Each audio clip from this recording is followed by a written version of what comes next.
Good morning. Good happy hump day. It is hump day. I'm going to get Puppy a treat before we get started because I'm not really sure what I'm getting into.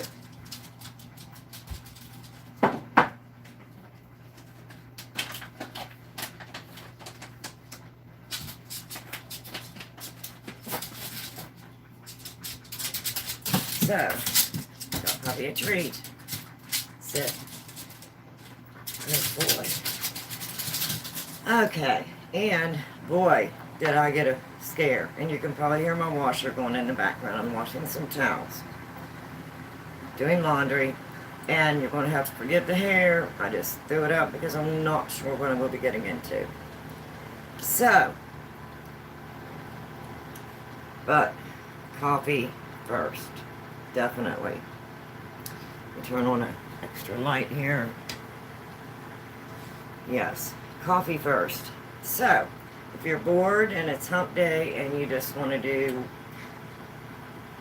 whatever it is that I'm going to be doing this morning, hi. Glad you stopped in. So, I'm going to wash my hands and then we're going to get started.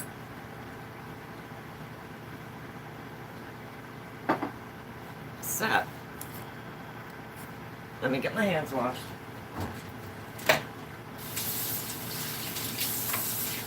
Sorry for the washer in the background. It's almost done, I think. Needed to wash some towels.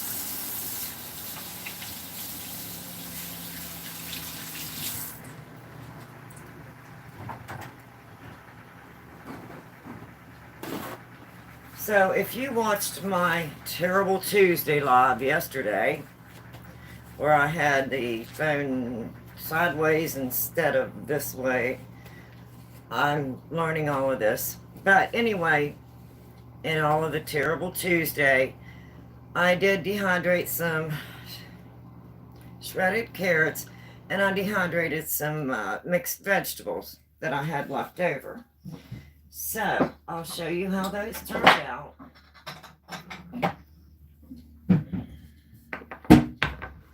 This is the dehydrated carrots.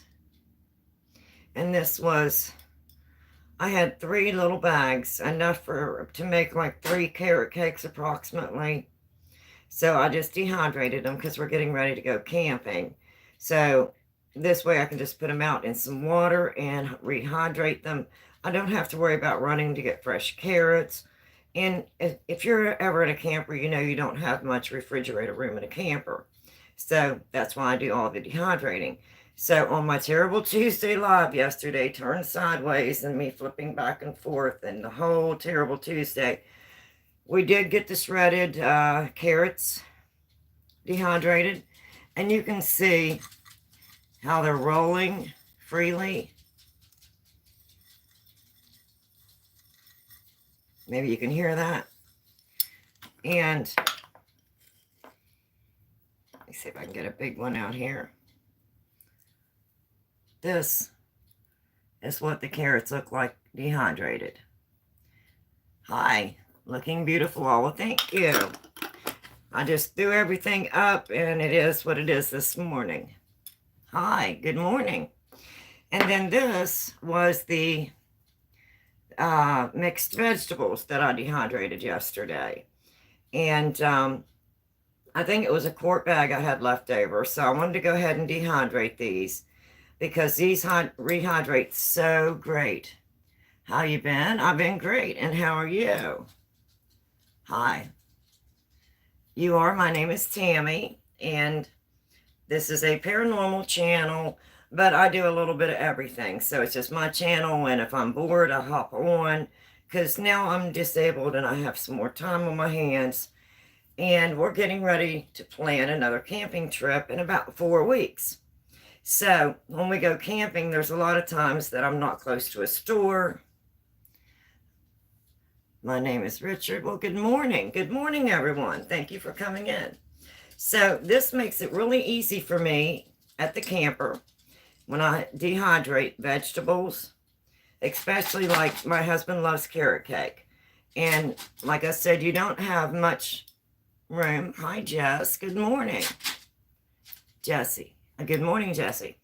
You don't have much room in the little refrigerator. I'm a billionaire. I said, well, thank you. You don't really have a whole lot of room in those little tiny camper refrigerators, especially for like vegetables. And my husband loves carrot cake. So I just dehydrate the shredded carrots. And then when I want to make him a carrot cake, I just put these in a little bit of water and they just rehydrate and they look like fresh shredded carrots in no time. And I can store these in the cabinet. I have the oxygen absorbers in the jar. Have you ever had a bad person on your live? Everyone is welcome. I just ask that you please be patient with me. I'm just learning about doing the live streams and all of that. So I just ask that you be patient. And this is a channel where everybody can come in and have fun.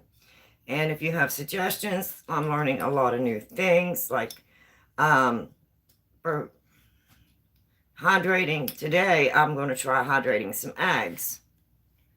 Why are you following me, Jessie? So I've never dehydrated the eggs in my dehydrator, but I thought that would be kind of nice if I'm camping to take some dehydrated eggs. And whenever I have them in these jars in the camper, I can store these because they have the oxygen absorber in them, put them up in the cabinet, and I don't have to worry. Why are you ignoring me? I'm not ignoring anybody. I'm just learning to do lives and talk and everything, so please be patient with me.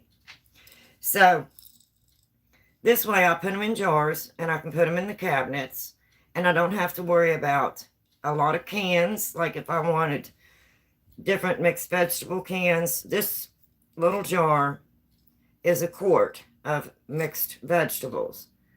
So this would be enough to make at least 3 carrot cakes. And I just put a little bit of these in water, and like a lukewarm water, give them about 15 or 20 minutes, and they just pop right back up, and they look just like fresh shredded carrots.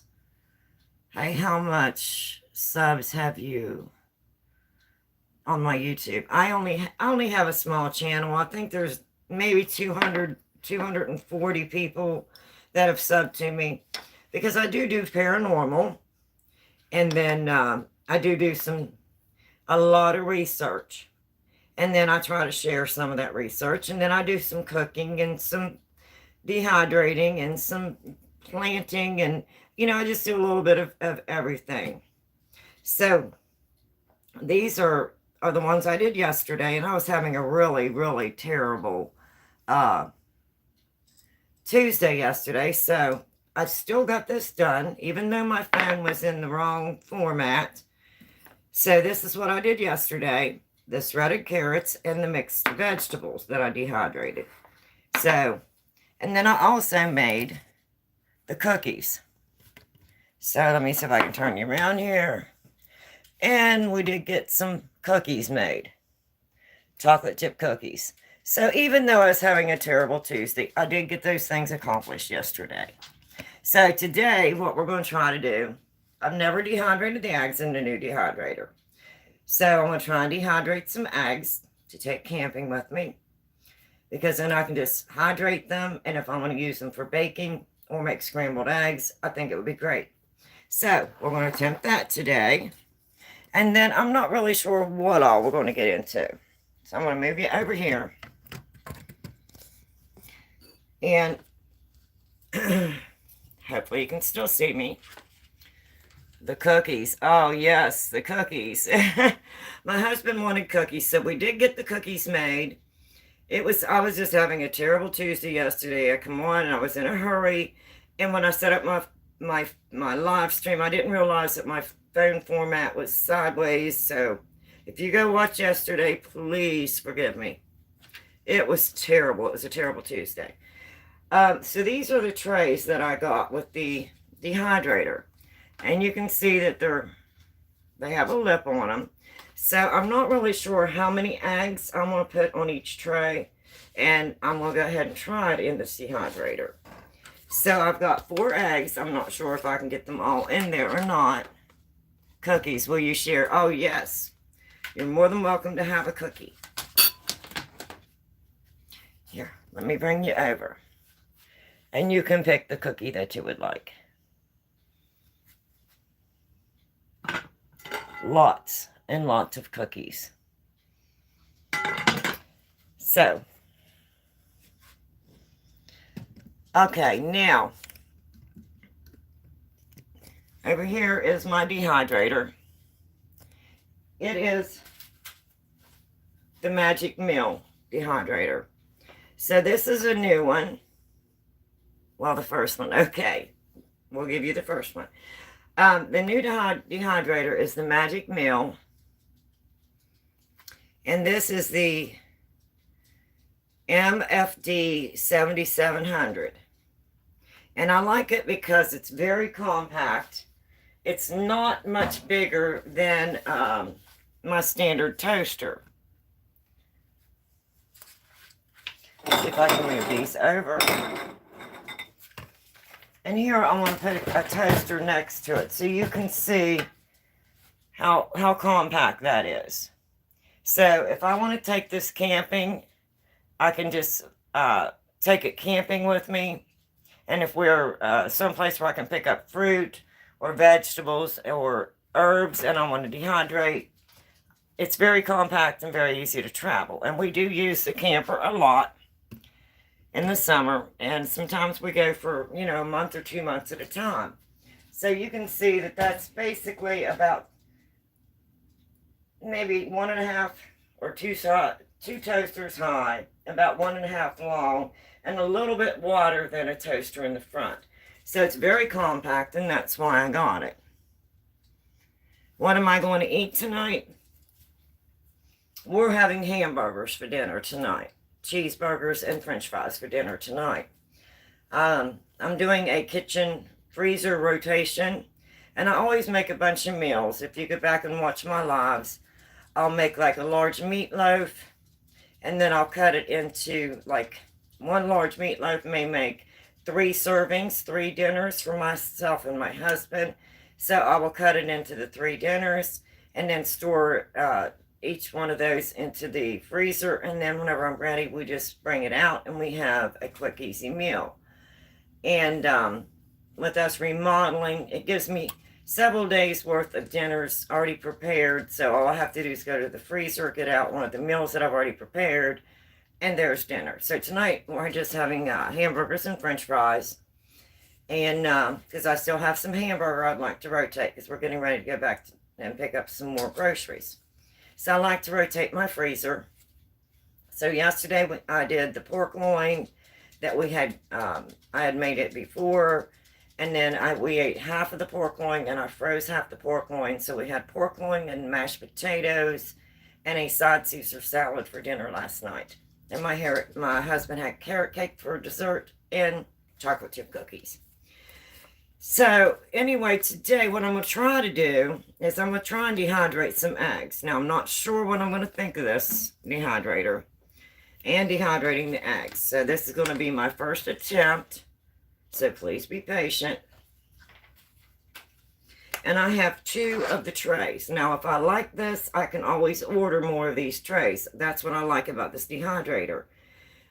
You can order replacement parts or extra trays. You're pretty. Oh, thank you. So we're going to go ahead and attempt to do some dehydrated eggs. That's what I'm going to start with this morning. So I'm going to lower you down here so you can see what I'm doing. Can you see that okay? Now I've laid out 4 eggs, so I'm not really sure how much I'm going to need. So we're going to give it a try here and see. I'm thinking hopefully 2 eggs per tray. And these trays have already been washed and ready for the dehydrator. And I've been watching people use this particular dehydrator and dehydrate eggs. So I think that would be an absolutely wonderful thing to do. especially whenever I'm camping. That way I'll have the dehydrated egg powder. I can just hydrate it, have scrambled eggs, or just have eggs available for baking. That is dehydrated egg powder. So, let's give this a try. Now, I have not done anything to the trays. It's just hidden. It's just hidden. Oh, hi. Okay, now we're going to go ahead and just beat these up really, really well. And I don't think I want them very thick. So here we go. Let's give this a try. And I don't know if I want to get 2 eggs or 4 eggs on a tray. I'm thinking maybe 2. Oh, I don't know. I might be able to get 4 per tray. Those are pretty deep. But I don't think I want the egg mixture real thick. So let's start off with the 2. And then I want to see how this works out. I'm going to see how long it takes them to dehydrate. And then I'm going to grind them. So, I'm going to go ahead and put, I think that's plenty for the tray. So I'm going to go ahead and try it with this. That still doesn't look like it's beat up very good. I'm going to go ahead and let's beat this up a little bit more. I think I want that really, really beat up. Maybe I should use a whisk. So let me wipe off my edge. And let me try doing this with a whisk. See if I can get that a little better. Because I really want this all mixed really good. And that just really didn't seem like it was mixed very good.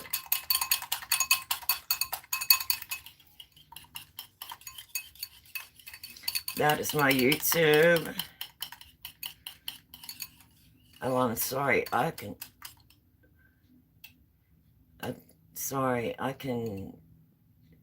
make next time. Oh, okay. So we're going to go ahead and I'm going to whisk this really good. I really think this should be really blended. And that just really didn't look real blended with the fork.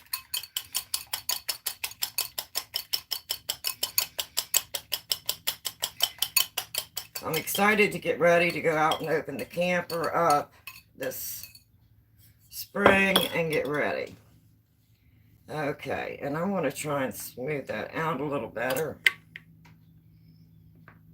There we go. That looks better. And I'll just use my fork or the whisk before I put it in. I'm going to go ahead and plug this in.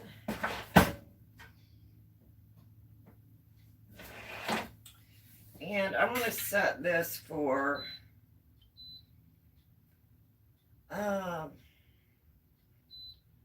I'm going to say 8 hours. Let's see what it does on 8 hours. And I'm going to set this at 8. And I'm going to set this at about 122 and see what that does.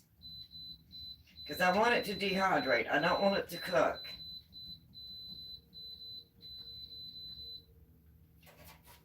Okay, so I've got 2 trays. That's all that came with this one. So I'm going to get my 2 trays ready.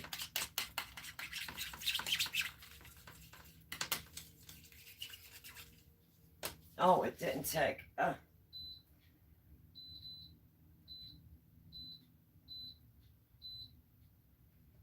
forgot to hit the start button. This was the new dehydrator, so I'm just getting used to it, and I really do like it. Okay, now we hit the start button.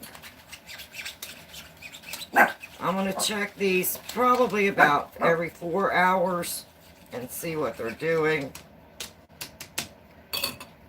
And then if I do like this, I'll go ahead and order some more trays.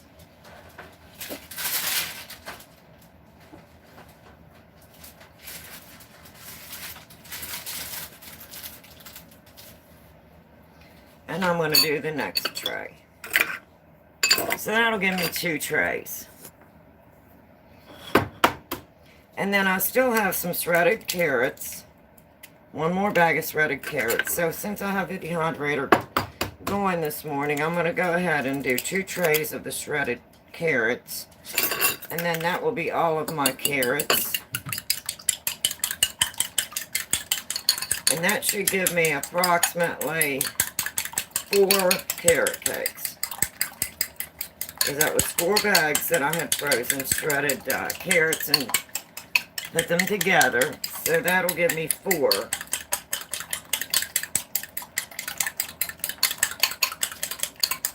And they'll be in the jars. They're dehydrated. I can put them in the cabinet at the camper in my pantry. And then when I'm ready for carrot cake, I have carrots. All I have to do is rehydrate them. Because my husband loves carrot cake. Okay, I'm going to go ahead and whisk that a little bit and get this tray in. So I hope everybody's having a good Wednesday. My Wednesday's better than my Tuesday. Oh, yesterday was something else. I'm trying to go through my totes to get things ready. I've got 4 weeks to get everything ready and that I'm going to be taking camping. And like I said, we normally go for at least a month, maybe more. And it's that time of the year where I don't really want winter clothing, but I don't want summer clothing yet. So I'm trying to get clothing sorted out for the camper. And then, of course, washing all of the towels, checking my list to see if I need anything extra from my kitchen. Okay, now this is my second tray, so we're going to go ahead and get that one in. Now that's the eggs. And I'm putting them down low.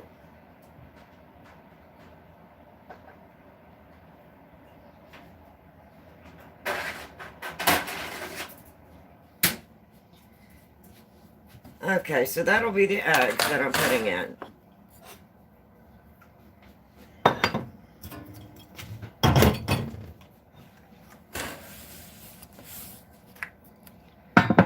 And now I'm going to get ready and I'm going to put the other 2 trays of carrots in the dehydrator.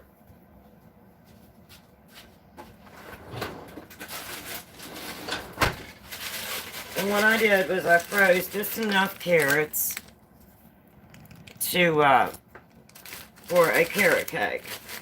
But whenever I'm dehydrating them, I want to separate it into 2 trays so that they're not, on top of each other. They're not crowded, and that they'll dry completely. So I'm going to go ahead and get these carrots in the dehydrator. And I really don't have anything special planned today. I just thought if you were bored and you wanted to come hang out, I would show you that even though I was having a terrible Tuesday yesterday, I did get the carrots dehydrated, the mixed vegetables, and it took about 4 hours for the carrots. And there's the carrots ready to go in.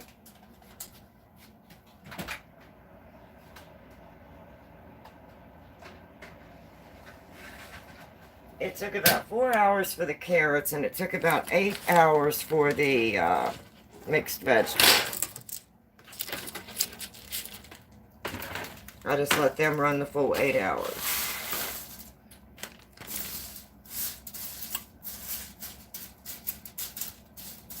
And whenever you rehydrate these, I did the carrot cake on one of my loaves using the dehydrated carrots, and I showed how it came right back. How old do you have to be for this stream? This is not really made for children. This is an adult channel, and I do prefer that everyone here is adults. You should be at least 21, 18 to 21.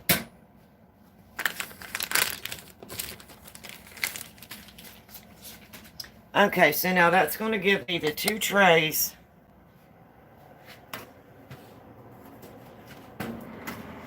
The 2 trays of carrots.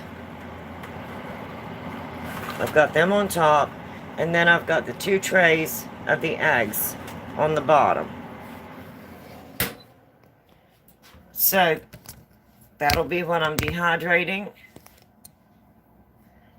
Yep, I'm 32. Okay, there you go. And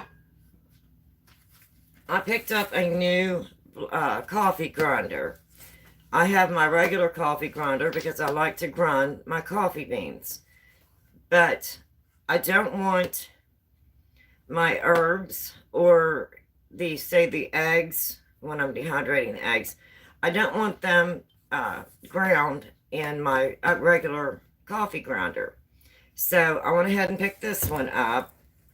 And this is the one I'm going to be using to do any herbs that I've dehydrated and any of the like the eggs to make the egg powder.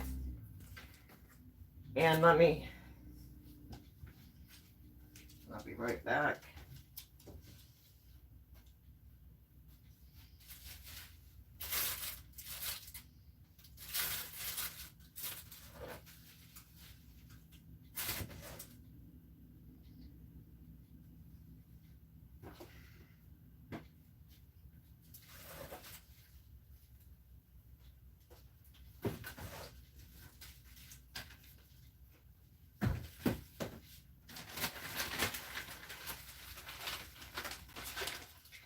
Now these are some of the herbs that I grew and that I dehydrated last year from my little deck garden. Now this is my thyme, and I still need all of it ground. This is some of the oregano.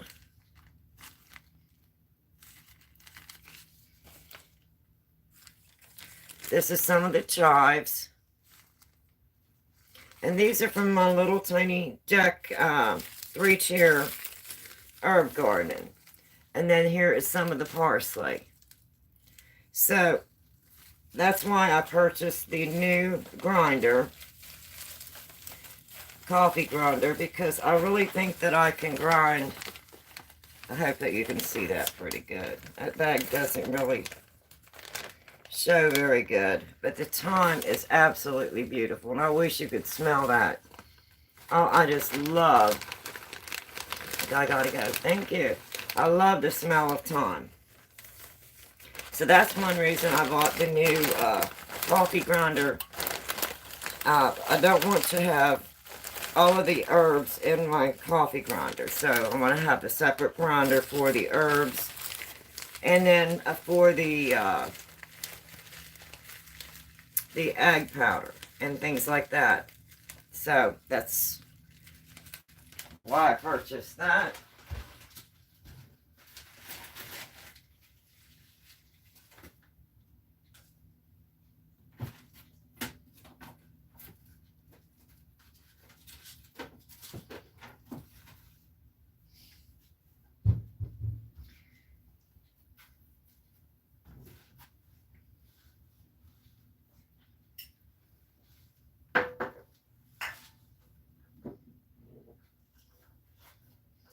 And then here are some more of the vegetables that I dehydrated. Here is some of the peas that I dehydrated. Here's some of the mixed vegetables that I dehydrated. Some mushrooms.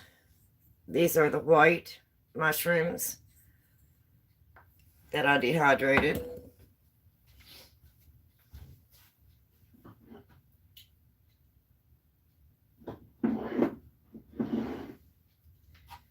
And then here is some of the corn that I dehydrated.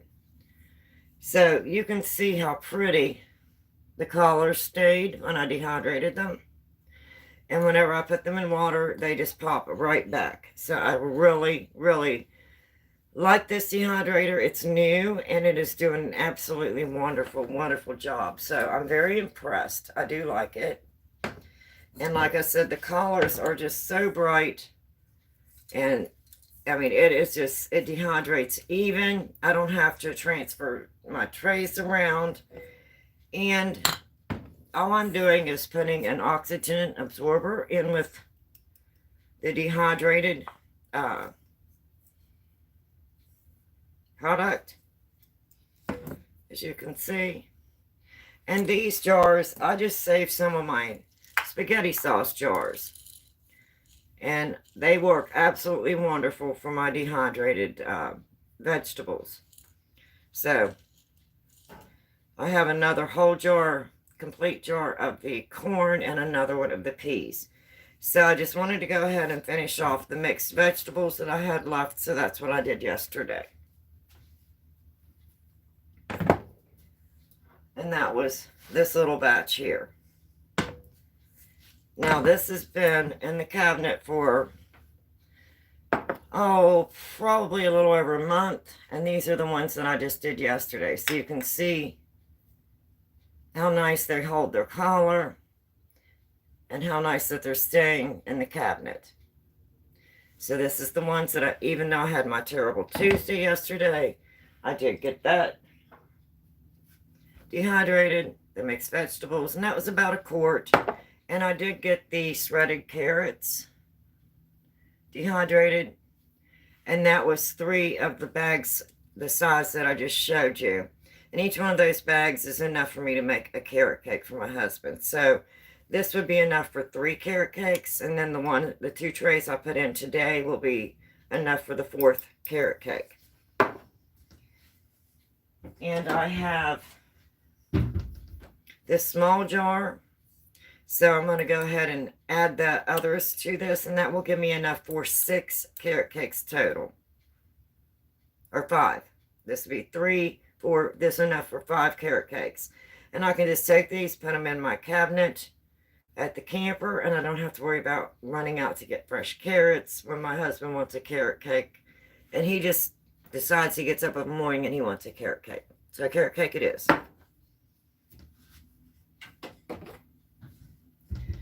So that's the dehydrator that I have, and this is how wonderful that the product looks. And they are just amazing. Whenever you put them in a little bit of lukewarm water, they just they rehydrate amazingly. And Kitty's looking in my cabinets. He said, "Is there something in there for me?" And I got these for anything that I'm going to be doing camping, where I want to use a mushroom, if I want it for steak, if I want to make a cream of mushroom gravy. I can just put these in water and rehydrate them. And as you can see, they are absolutely beautiful, hydrated.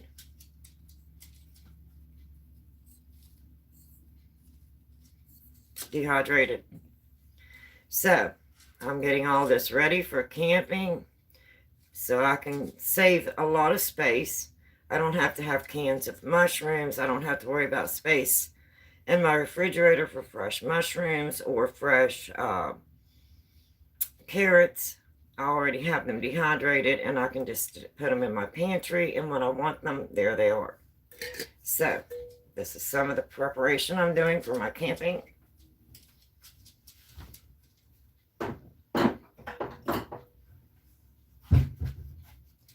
And then, like I said, we're trying the eggs today, and we're going to see how those eggs dehydrate. And then I'll try grinding them up with the new coffee grinder, because they say a blender is not enough to grind them up fine enough into a powder, that you need a coffee grinder. And I didn't want to use my regular coffee grinder, so I did go ahead and just pick one up just for herbs and for if I want to do garlic powder, and I dehydrate some garlic or onion powder with dehydrated onions. So anything like that, I can be using this particular coffee grinder for, and that's basically for that purpose only. And whoops, it kicked off. that again. I must not have said it, or I had the door open too long. So there we go. And then we're going to take it down. I want to do 8 hours on 122. And like I said, I'm just getting used to this one. And I love that it's compact.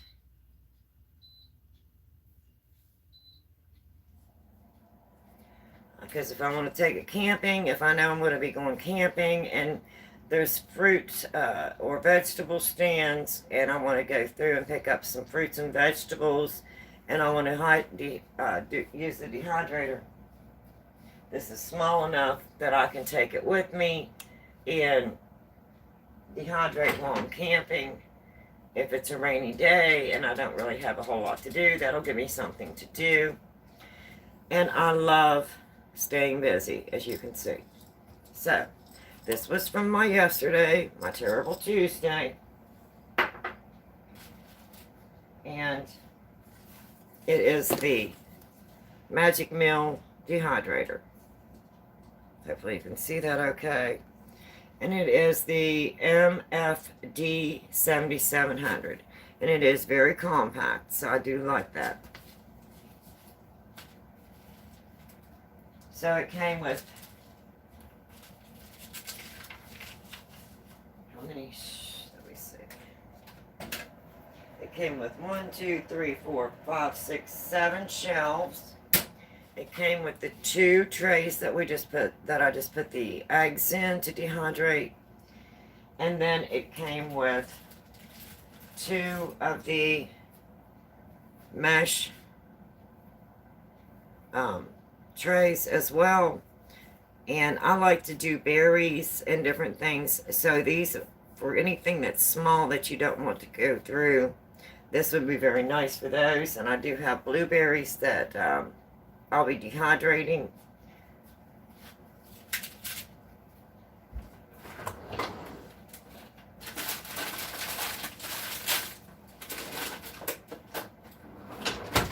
These are some of the blueberries that are from my blueberry bush.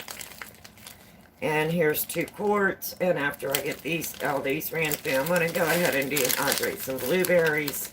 So I will have those with me to go camping. And these are absolutely beautiful blueberries. And I only have 2 bushes, and they produced so many blueberries last year. I had, I think, 10 quarts of blueberries that I froze, and then I gave some to my neighbor. And then I dehydrated a couple quarts. So those 2 bushes just really produced so many blueberries last year. So I'm going to go ahead and do these. But I don't want to do these when I have something else because of the juices. If you're ever going to do berries, always freeze your berries first before you dehydrate them.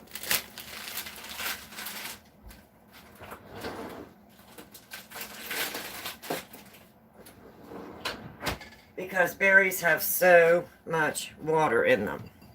I'm going to go ahead and go take this to the trash. I'll be right back.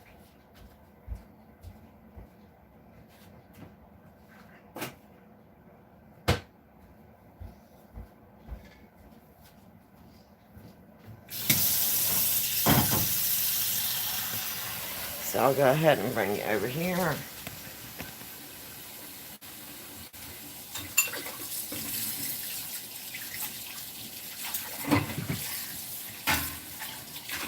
So how is your Wednesday morning going? I hope your Wednesday morning is going good. Mine is doing great.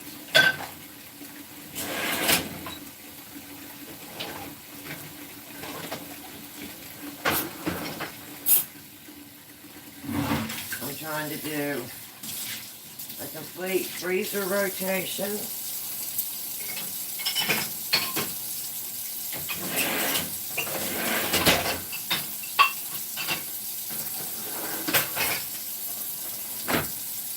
And rotate some of the meals that I've already prepared. And that way, when I get ready to do some new ones, everything has been rotated out, everything is fresh. And so, like I said, I'm just doing a few things to get ready for camping, doing some dehydrating. So that is some more of the dehydrating that I've got complete. And then, because of the mice and any type of rodents, I always get some dried beans. And I have some Great Northern.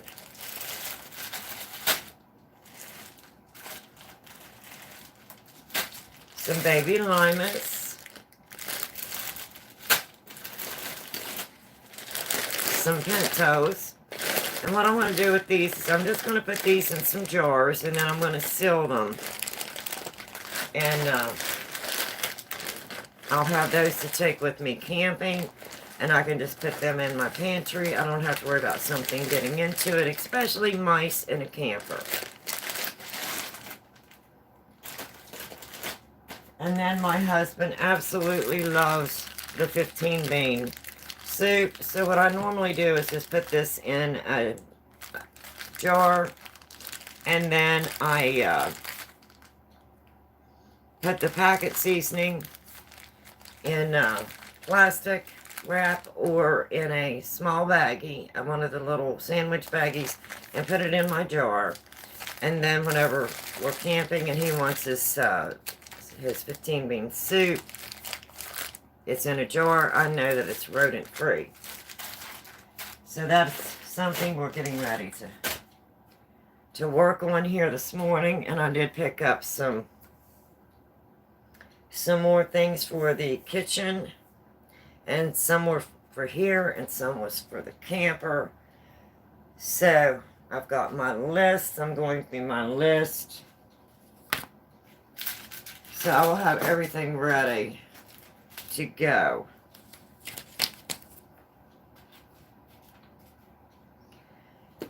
And that's basically what I'm doing this morning. I'm just working on a few things. And I did go and pick up some pots. My husband wanted these small dwarf cherry trees. And they came in the seeds.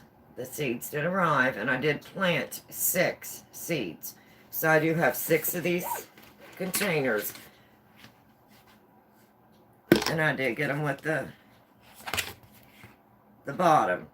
So, I'm going to be transplanting those from the pots that I have them planted in.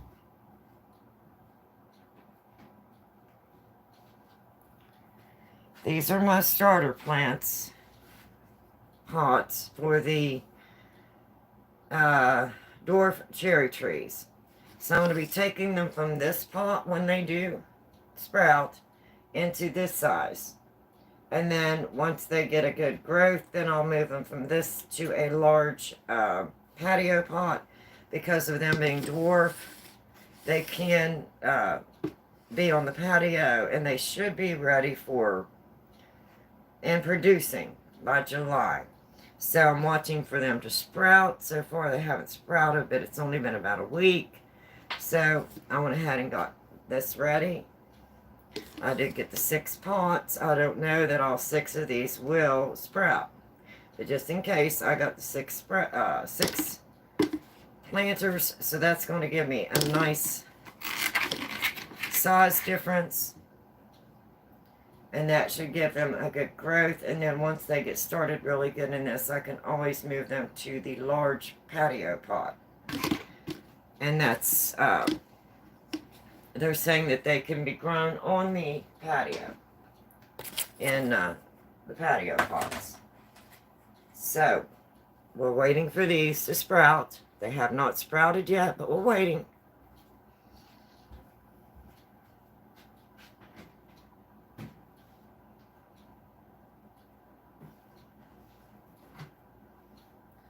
And then here are some of the starter plants, the little starter kits that came in these little tiny pots.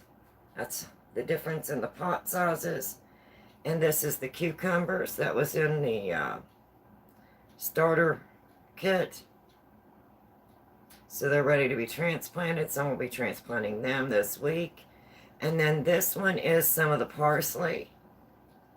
Some will be moving it from this size pot into the next size. These were in the clay pot, just like this, and I've moved them to this, and now I'm getting ready to move them to a larger pot and then put a trellis so they can climb. So aren't those beautiful? They are so healthy.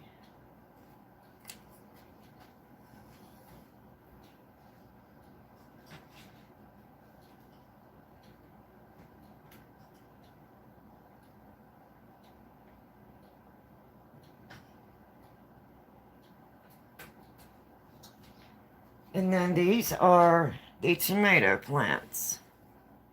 Hopefully you can see that okay. And these are the beefsteak tomato plants. So they're doing very well. And these were started from seed. And then these are the cherry tomato plants. So they're getting up there. They're starting to do pretty good. They're not as big as the cucumber plants, but they are definitely doing good.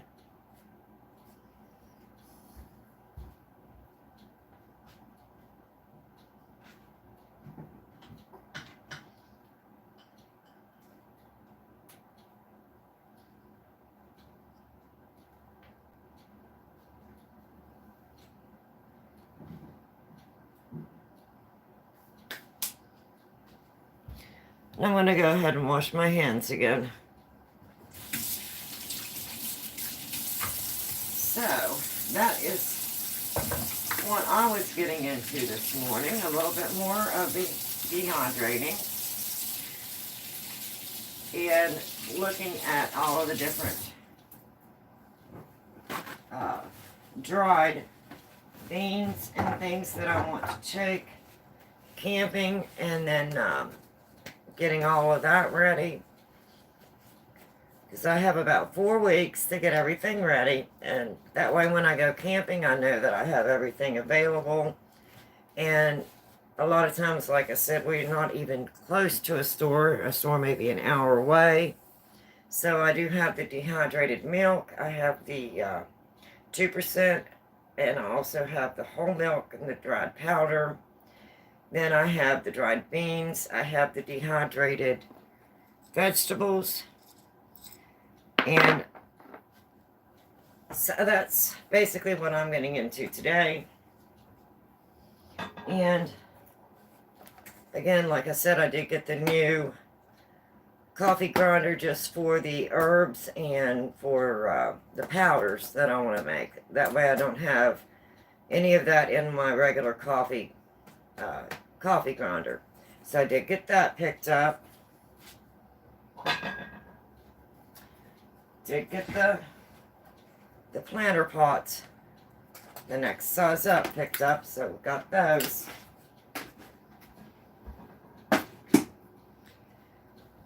And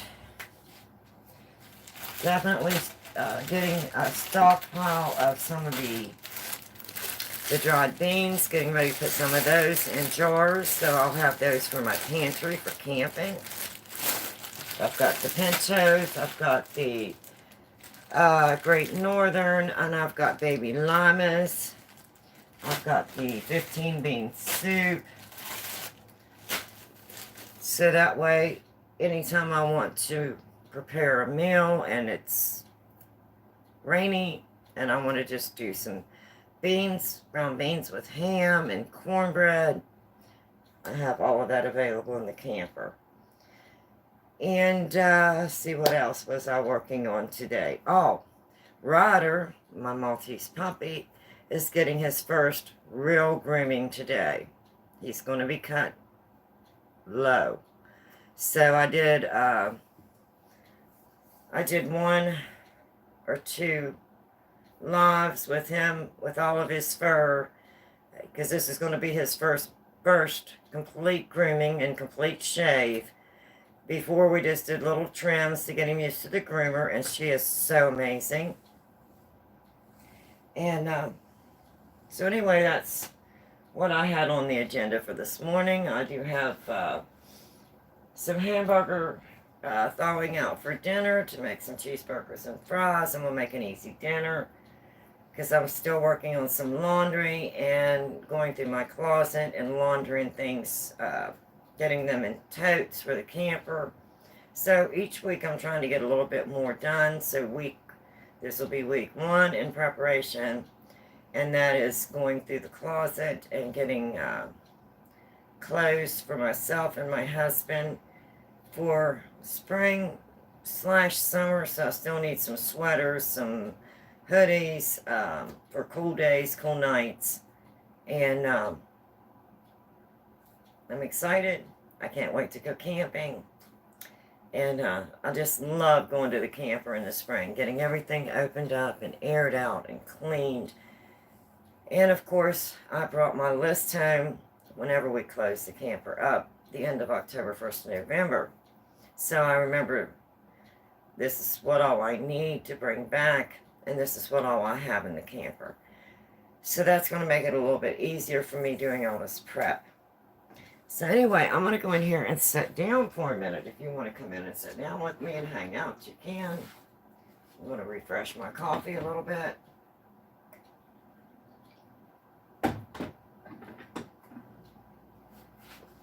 And I'm going to go in here and sit down. Take a break.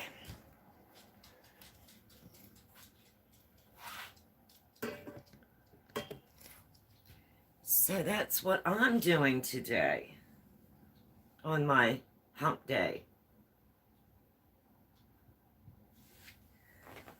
So if you did stop in to visit with me while I was doing that, I want to thank you. And this is an adult channel, so I do smoke. So if that offends you, you may want to step out. And I apologize in advance. I do smoke cigarettes and I do drink coffee.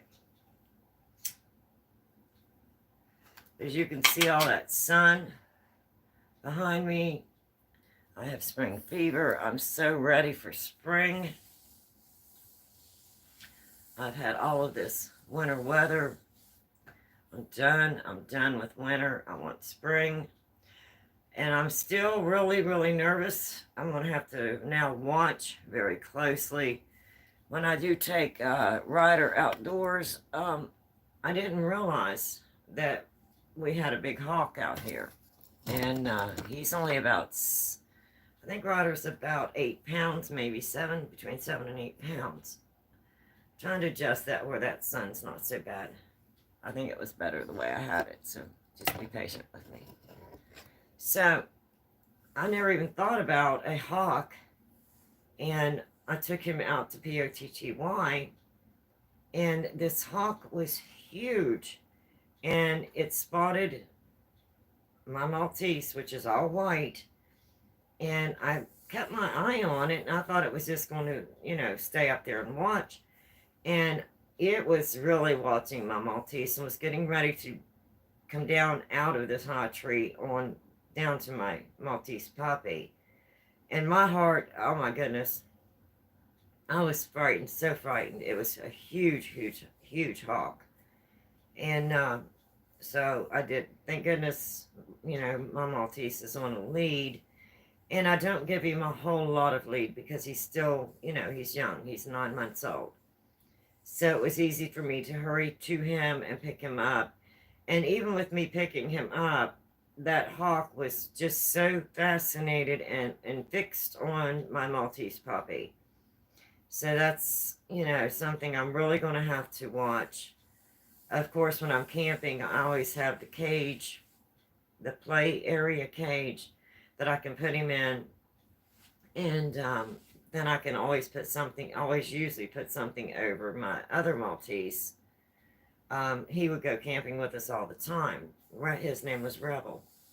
And I always put him in his little play area, and then it had a cover that went over it. So that way he always had shade, because Maltese have such light skin, pink skin, and they will sunburn. So he was always under cover. And but that was so frightening. That was very frightening. It was frightening for me, and it was frightening uh, for Ryder this morning.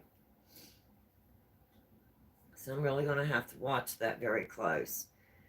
I don't think I've really noticed a hawk this close to my home, and it was just right right next to my yard, right on the edge of my yard, right there. I mean, it was that close, and yeah, that was frightening, very frightening.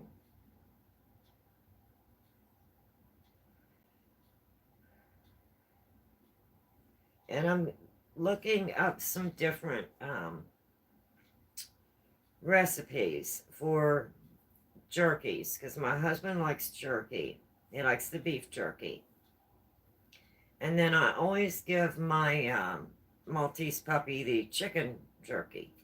So I'm looking up some different recipes to dehydrate some jerky. And I really feel that I would be better if I did my Maltese's chicken jerky myself using chicken breast. That way I know what's on, the jerky and that it is all natural. And my husband can eat jerky, beef jerky, anytime. So with me having the dehydrator, that's another project that I'm looking at. I've looked at a few recipes that really, really look good. I just haven't decided yet exactly which one I'm going to choose. So it seems pretty simple and pretty easy. Um, I think it suggested the filet mignon. I can't remember the other one. Maybe it was filet mignon. I can't remember what the other one was. That was the suggestions that they suggested for the meat. And then, of course, the soy sauce and Worcestershire and your seasonings. And then you just cut your strips real thin and you put them in your mixture of soy and Worcestershire and whatever seasonings, and then set it in the refrigerator and let it marinate overnight, and then just take it out and dehydrate it. So it doesn't really seem that complicated, and so we're going to give that a try. So I'm going to pick up some filet mignon, and I'll have to look and see what the other one was. I can't remember. And some boneless, skinless chicken breast, and I'm going to go ahead and give that a try. That's going to be another project. And I might get that maybe this week. I might try it. I'm not really sure. It depends on how this leg of mine is doing. This change of weather has really, I mean, it's really got my leg irritated, and so I haven't really been doing a whole lot. But I do need to rotate my freezer, so I'm doing that, and then making, of course, my list to go grocery shopping. And when I grocery shop this time, I'm going to be grocery shopping for both my home and for the camper. So I'm making a list for what do I need here at home and then what do I need for the camper. And we normally come back about a month to 2 months. It depends on where we're at, what all we're doing, on each trip. And this is going to be Ryder's first trip. So I'm really excited to see what he thinks of the whole camping trip. And adjusting to the camper. Because he does wonderful with traveling with me. So I'm excited to see how he does. So I've only got him and the kitty. And they both travel very well. The kitty's getting older, so he doesn't... I don't know what he's going to think of the new puppy in the camper, because it's taken him a while to adjust to the new puppy here at the house. So I don't remember how old he is. He was a rescue kitten, and I had Rebel whenever we brought him home. So he's at least, I'm thinking 9 years old. So, and he was used to Rebel. And because he was just a kitten and Rebel was full grown. And then we lost Rebel last May, going into June. And Rebel was 13 years old. So now that we have the new Maltese puppy, the kitty just did not want to make up to him. You know, he knew at first whenever he seen him, I think he thought it was Rebel. And then when he realized it wasn't Rebel, he was upset.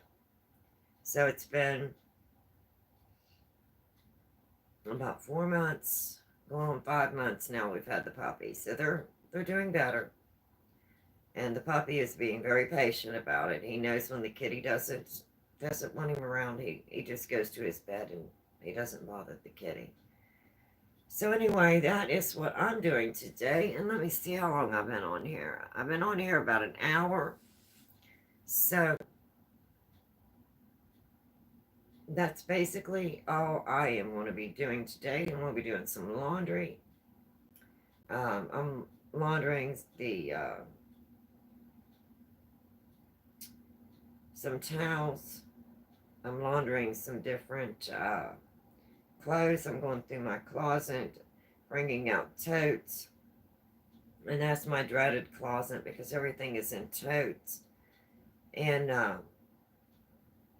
I'm trying to pick out things for the camper. So it's going to be, this is week 1.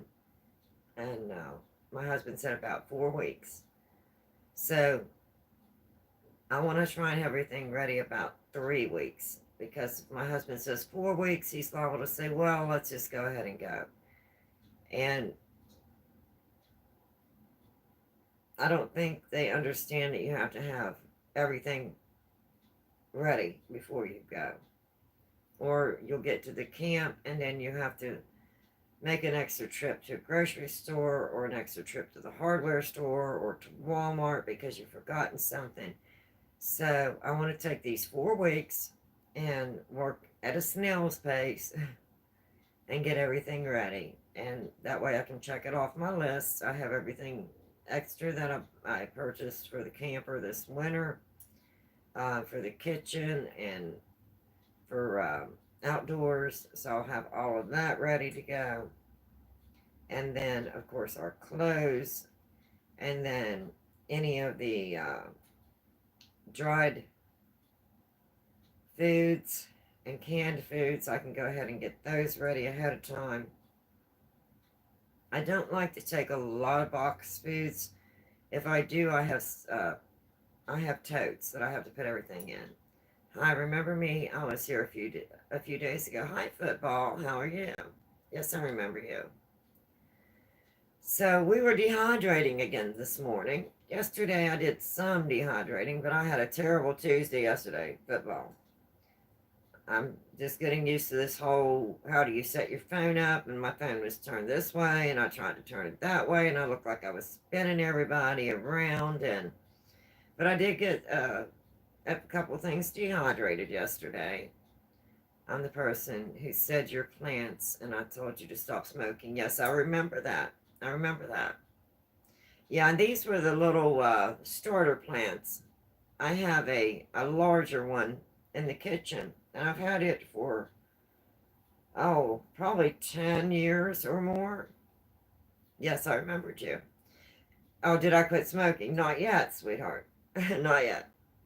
My husband's a smoker too, so until I can get him on board, it's really hard. But I'd started this. I've got 2 of them, one on each side right now of my window, and I had them out on the gazebo. And I just brought them in for the winter, and I just hung them on each side of the window for the winter.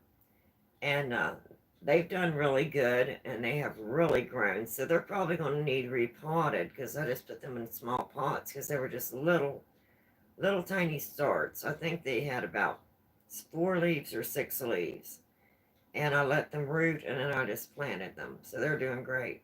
How old am I? I will be 62 in December. So, 62 years old. Or young. 62 years young, maybe you could say. Wow, yes. So we Um, did a little bit of dehydrating. Well, thank you. Happy early birthday. Did a little bit of dehydrating this morning. I'm trying out some different things in the new dehydrator. I love the new dehydrator. It's compact. I'm 11. Surely you're not 11. This is an adult channel. You should be at least 18 to 21. Well, my channel is a paranormal channel normally. So the paranormal is not for children at all. It is for adults, and so a lot of the things that I discuss on my channel is adult content. So my channel is made for adults. Now I do some cooking and baking and some different things, and just here with the new spring coming up and the new puppy, of course with camping, I'll be taking him out on camp when we're camping and be doing some lives. I'm from Argentina, beautiful lady. I hope you're enjoying your time doing this live. Oh, hello, welcome, good morning. Oh yeah, I know Paranormal Activity, but I only watch your live stream. Oh, okay.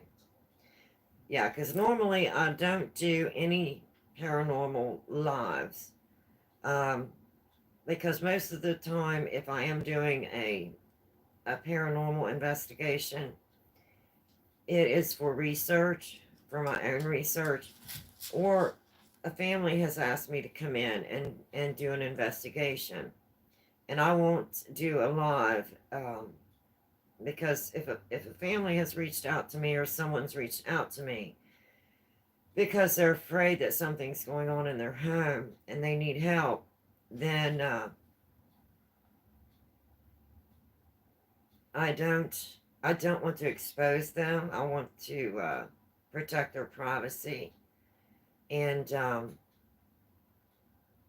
my channel is not monetized, so anything that I do on my channel, I don't make any money for this. This is just me doing this. Now, if I'm out investigating or if I'm doing paranormal and I'm purchasing different pieces of equipment, I do have like a PayPal link and GoFundMe, or PayPal and Cash App, because some of the equipment is really expensive. But I will come on and say, that's great that you help people, thank you. Wow, paranormal and smoking, come on, I don't like that. Well, the reason I do paranormal is because of what happened to me personally. And it was not something that I wanted, and it was not something that I feel anybody would want to experience. The paranormal found me, and it was a very shocking and frightening experience. I also have some paranormal of like experience, but like I don't want to, but the spirits keep on taunting. Are you really 11 years old, football? But anyway, that's why I do the paranormal. I want to, I hope, leave some information behind so that people understand maybe the paranormal a little better, and that people are not afraid to ask for help if they feel that they need help and they feel that there's something that is going on around them and it's unexplained and they want someone to come in and help them. I'm hoping with my channel, even though it's a small channel and it's not monetized, that it will help bring awareness that it's okay to ask for help. Um, Now, when this happened with me, it was 42 years ago. It's like I got in my head. I was like nonstop seeing things that aren't there. Um, when this started with me, this was 42 years ago. And it happened so suddenly and unexpectedly. And mine was because of a trauma that my body went through. And back then, 42 plus years ago, or about 42 years ago, there was not social media like we have today. So when I was experiencing all the things I was experiencing, I really didn't have someone to reach out to. And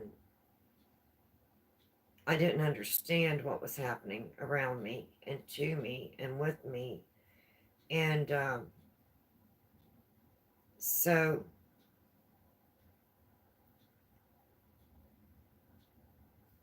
I basically had to deal with everything on my own.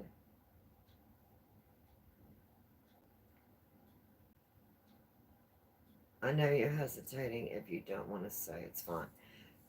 Um, but yeah, what happened with me was real. And it was frightening. And it's still happening today. And I'm hoping that I can bring forth through my research and through my facts, because this is me going on investigations using equipment that I have tested and that has been proven. It's not an app on a phone talking to a spirit. It's not cat balls that are just blinking. I have went through and tried different equipment, and with my husband's knowledge, with all of the equipment that he uses, it his knowledge really helps. So you'll see some of my lives that I'm showing some of the different equipment that I have, and then why I'm choosing this equipment, and then I will use like the SP7 Spirit Box, and then I will show what the Spirit Box is and how it works, and what you're actually hearing and why you're hearing it, and then I will explain this is how I would use the SP7 Spirit Box. With the Essie's method, I think that's a very good method, and that would be one person with uh, soundproof headset on, with the spirit box running through the headset, and they're blindfolded in the dark in a room by themselves, and you are somewhere else and you're watching them on the camera and you're asking a question. Now, whoever this is, my daughter likes to do the Estes method, and she wants to be the one with the blindfold and the noise canceling headphones, and she will call out what she hears. Now, does that mean that that's accurate? No, it doesn't. But that anything that you pick up when you're doing an investigation is part of your evidence. So it has to be included in my investigation, but that does not make it fact. Now, can it randomly come through and possibly have something to do relative with the place where I am investigating? That's possible. But that's the way that I would use the spirit box. That's only because my daughter likes it. Now, for me, it's just static and it's noise, and I don't like it. Let's change the subject. I'm here to have fun and not remember my age 5 living nightmare. So,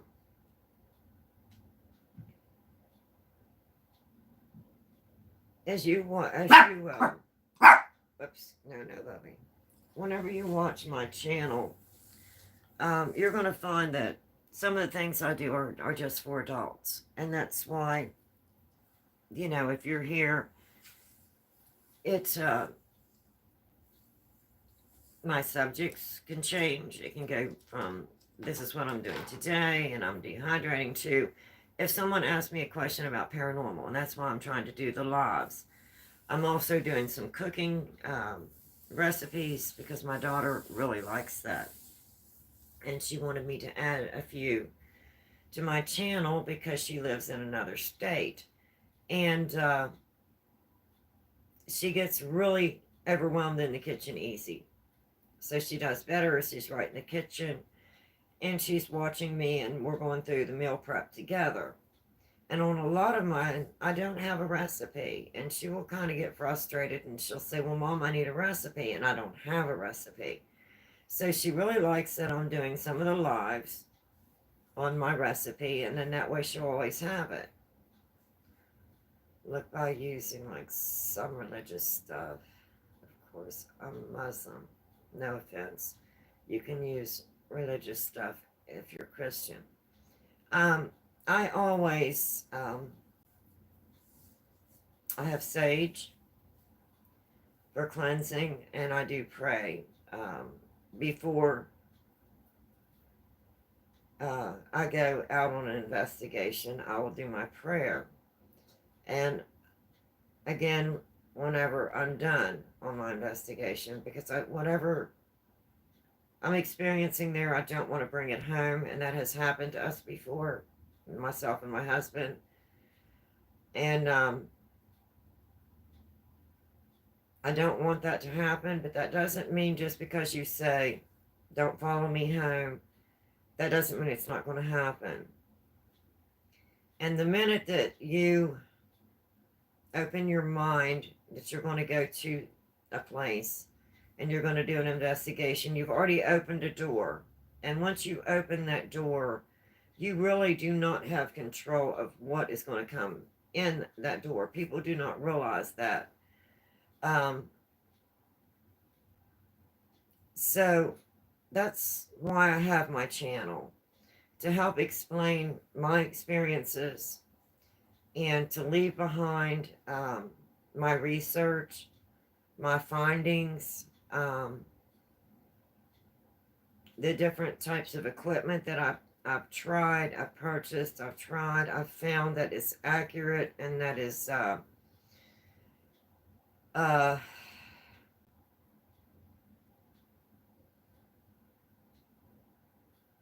performing in the manner that it should be performing in for what I purchased it for. So that's why this is an adult channel. Now, does that mean that everything I do is going to have to do with paranormal? Absolutely not. This is my channel, and I'm just, doing what I'm doing when I'm doing it. This is just me. And I'm leaving this for not only other paranormal people, but for my daughter, for my grandchildren. I have 4 grandchildren. So that way, if and when something happens to me and I'm not here, they can always just turn on the live stream and say, hey, there's my Nan, there's my mom. And it's my daughter, she does interact a lot with my channel. Wow, is delighted. Because I do smoke, I am trying, but I do smoke. And right now this morning my leg is bothering me pretty bad and I'm just kind of sitting here just trying to relax. I had an injury to my ankle and it done a lot of nerve damage to my foot and leg. So anyway, that's what I'm doing today. And doing a little bit of laundry, doing a little bit of dehydrating, taking a break right now, drinking some coffee, and having a cigarette, and saved my rider from a hawk this morning, that big old hawk. It was huge, wanted to come down and fly down and get. I had the departure because of my fast. I hope you know what it is, what a fast is. Yes, I know what fasting is. I wish you luck with your fasting, and thank you for stopping by. Thank you very much. So anyway, that's what I'm doing today. Nothing special. Oh, we did get one more thing in. My husband's seen these And he thought that would be very, very nice, both for outdoors and for possibly even investigating. Because these you can put on a camera, and it works like uh, like a scope on a gun or a telescope, and it magnifies everything, brings everything up. So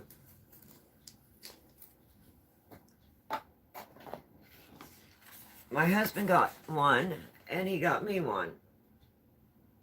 By the way, when you go stream again, because I have vacation, I'd love to come back. Well, thank you. Yes, come back, by all means. So this is called the Star Scope, and this you can actually put on your phone. And I'll have to go back and look, and I think I can get... You can also put it on a tripod. You know how you will hook that to the tripod. So this would be hooked, you can hook to your phone. And my husband said he thought that would be really great for us whenever we're camping, or if we're out investigating. And it does have the little carry hook, but it's supposed to magnify times 10, and it is called the Star Scope. So I'm kind of interested to see how nice that does. We haven't got to try it out yet. We just got them in.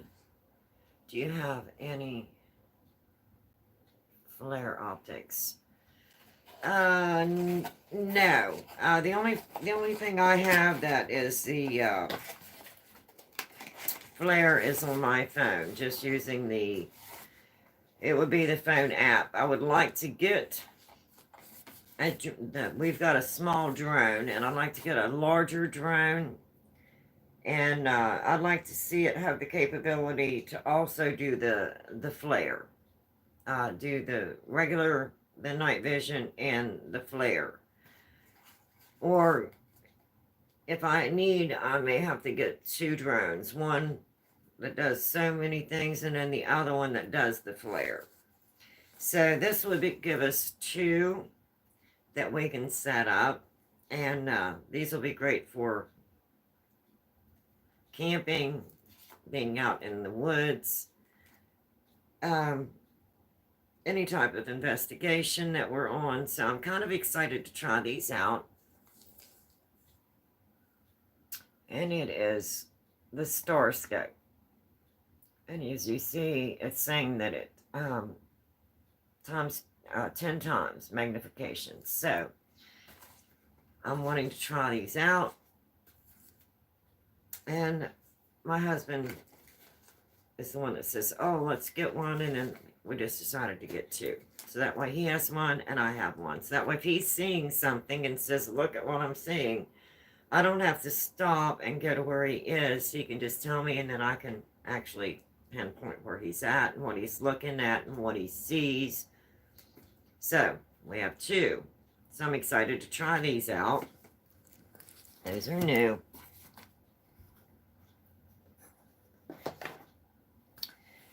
And I think that's all the new things that I got in.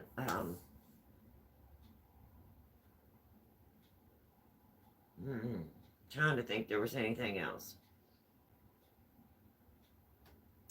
I don't think there was anything else as far as outdoors or investigations. I think that was the only two things, those two scopes.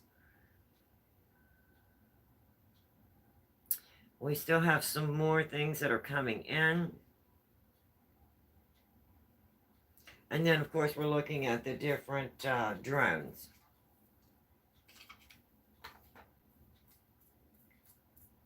And I told my husband he's going to have to be the one that does the whole drone thing, because I don't think I could fly the drone very good. The one we have now is a small one, and I like it because it just collapses and I can take it with me wherever I go, and it doesn't take up much room. But he wants to go with a larger one, so we already have one small one, and it does regular and night vision, I believe, if I'm not mistaken, but it does not have the flare on it. No flare. No heat sensor type thing. And we do want to go to Point Pleasant, West Virginia, where the Mothman was supposedly seen. And I would like to have something that does have a thermal.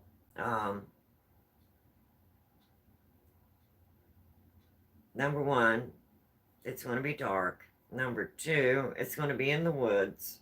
So I want to know what is around me. If it's a deer, if it's I don't like bears. I love to see them from a distance. I love to see them on TV, but I'm scared to death of a bear.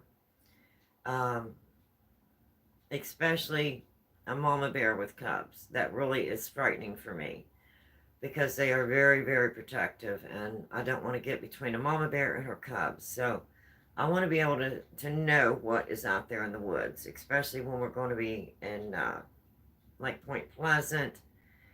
And then there's one or two other investigations that my husband's wanting to do, which is going to be in wooded areas, and they're going to be isolated. And I really want something with thermal so I can see.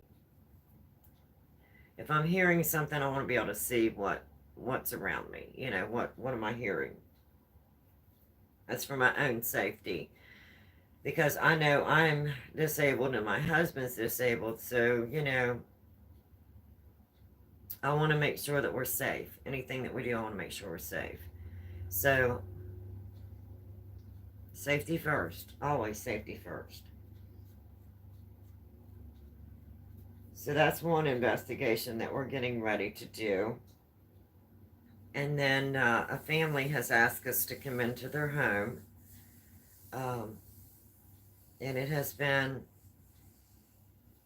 not only this family, but their parents as well lived in this home.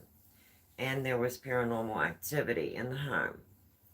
So this is going to be an investigation. Someone has called for help. They want to know, they want evidence, you know, what is happening in my home. Of course,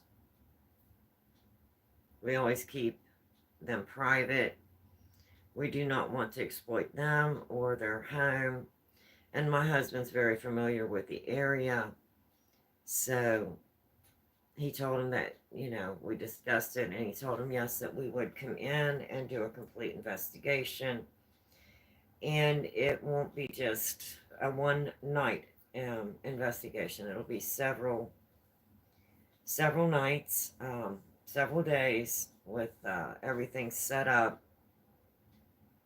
So that's going to be something that we're going to be working on and working with the family, getting everything set up. And they are very anxious for us to come in and get started with that investigation.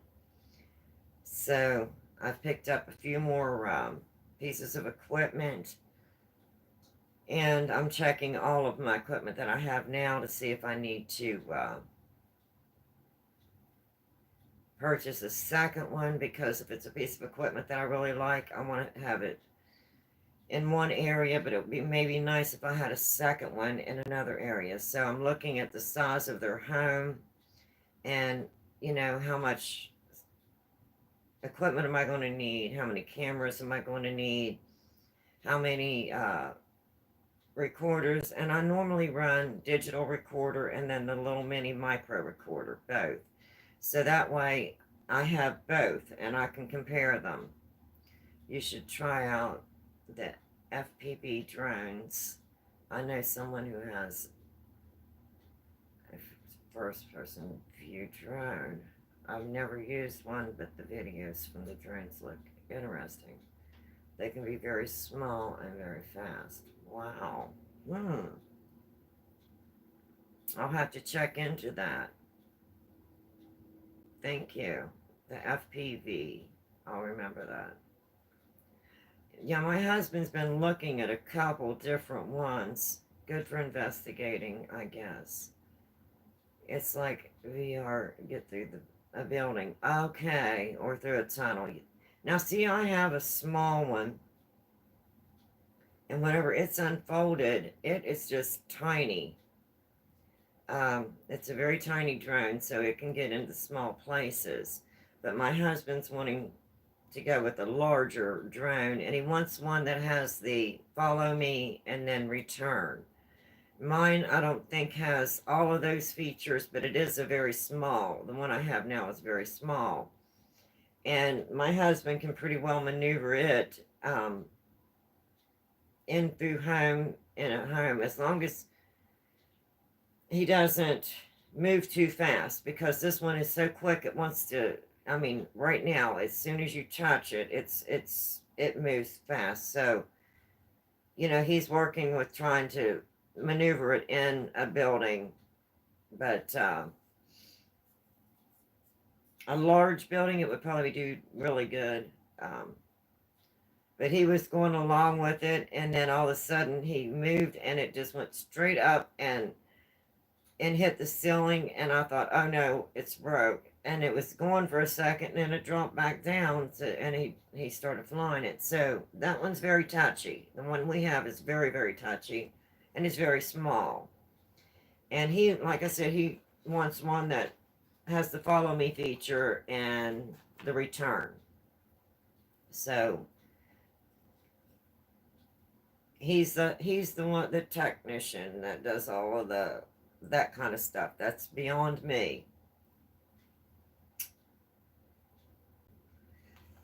And he definitely knows how to research.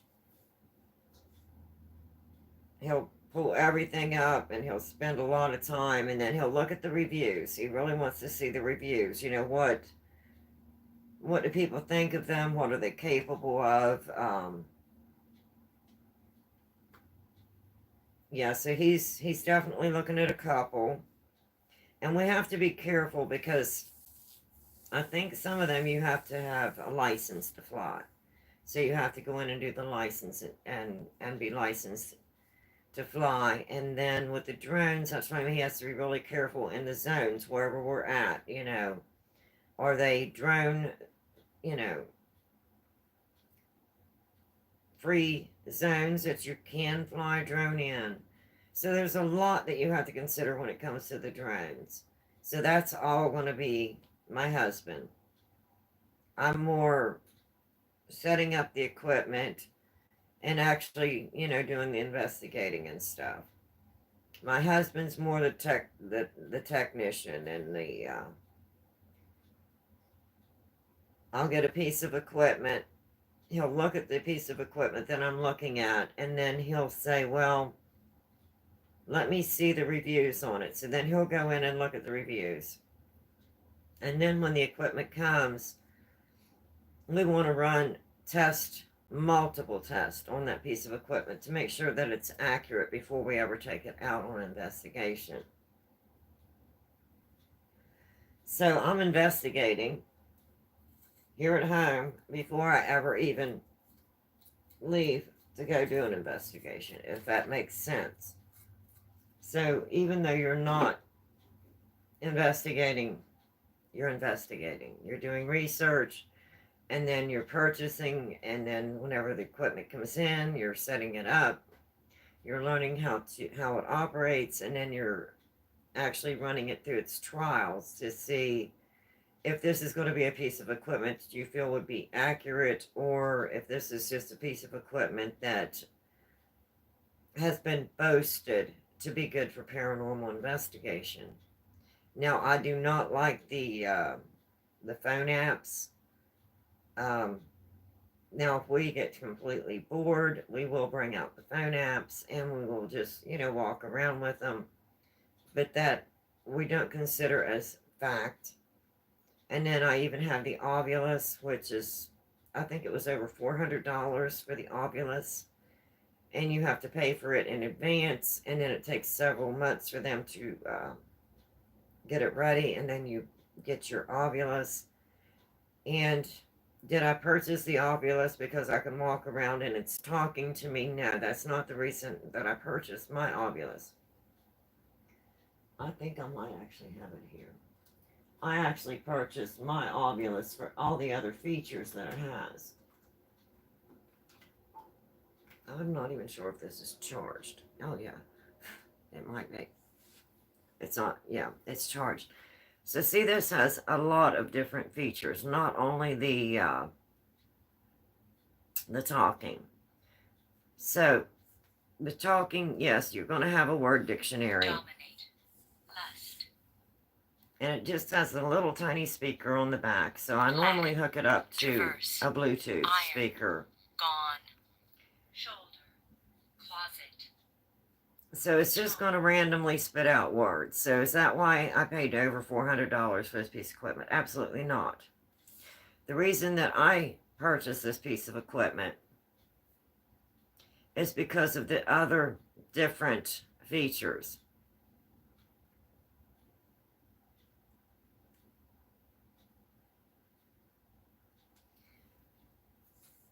I'm hoping that you can see that. There's different graphs that are available on this. And these graphs will give you readings. And these readings, we've been trying them out. They are accurate.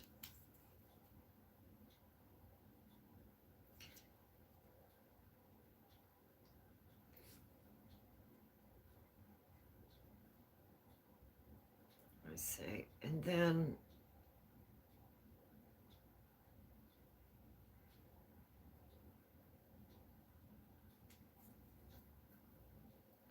and you're going to see all these different features. Now, you're going to see in some of my investigations, if I do post anything, you're going to see how I use this particular device and what I used it for. Did I use this because I'm walking around and it's spitting out words, and those words have anything to do with the particular case I'm working on? Absolutely not. But all the different features that this has besides the word bank is what is important to me.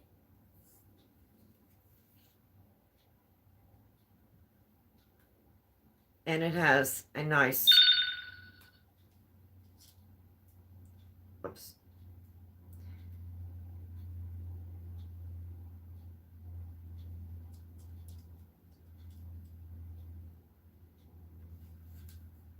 It has a nice log.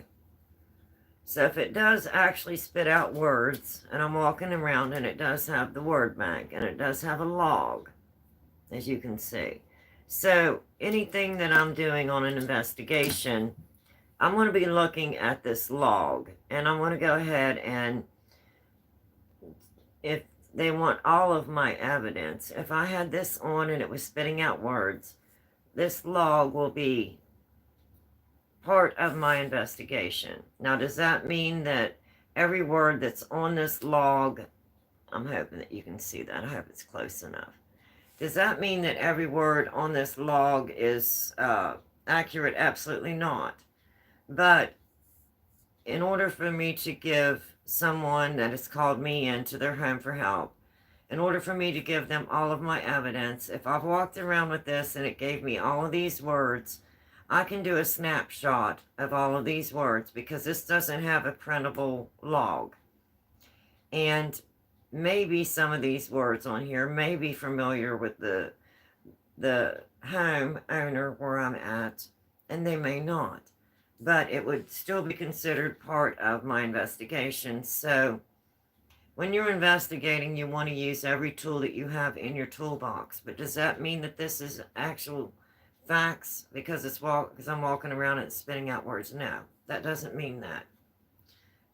But this does give you a log that you can do a screenshot, and you can prepare that with all your other evidence. I've never seen this equipment before. This is called a ovulus. I'm hoping that you can read this. It's an ovulus 5.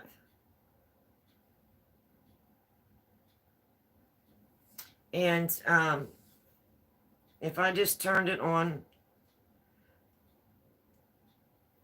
Side. If. Good. Intent. Paint. It's, away. Slower. so it's just spitting out words right now.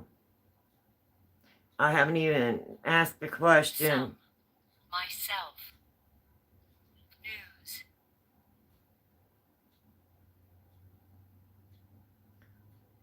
So this is the word bank I'm talking about. What are the new around here? I'm a paranormal investigator. So I do go in and investigate the paranormal. And the reason that I do that is because of my past experience and what happened to me personally. And if you go back and watch some of my lives, then you'll understand why I'm a paranormal investigator. And I'm basically doing paranormal investigating and putting everything that I have found in my research, and I've been dealing with the paranormal now for almost 42 years, right at 42 years. And I didn't go looking for the paranormal. I didn't want the paranormal, but it happened to me. And when it did, I didn't understand what was going on. And back then, 42 years ago, we didn't have social media.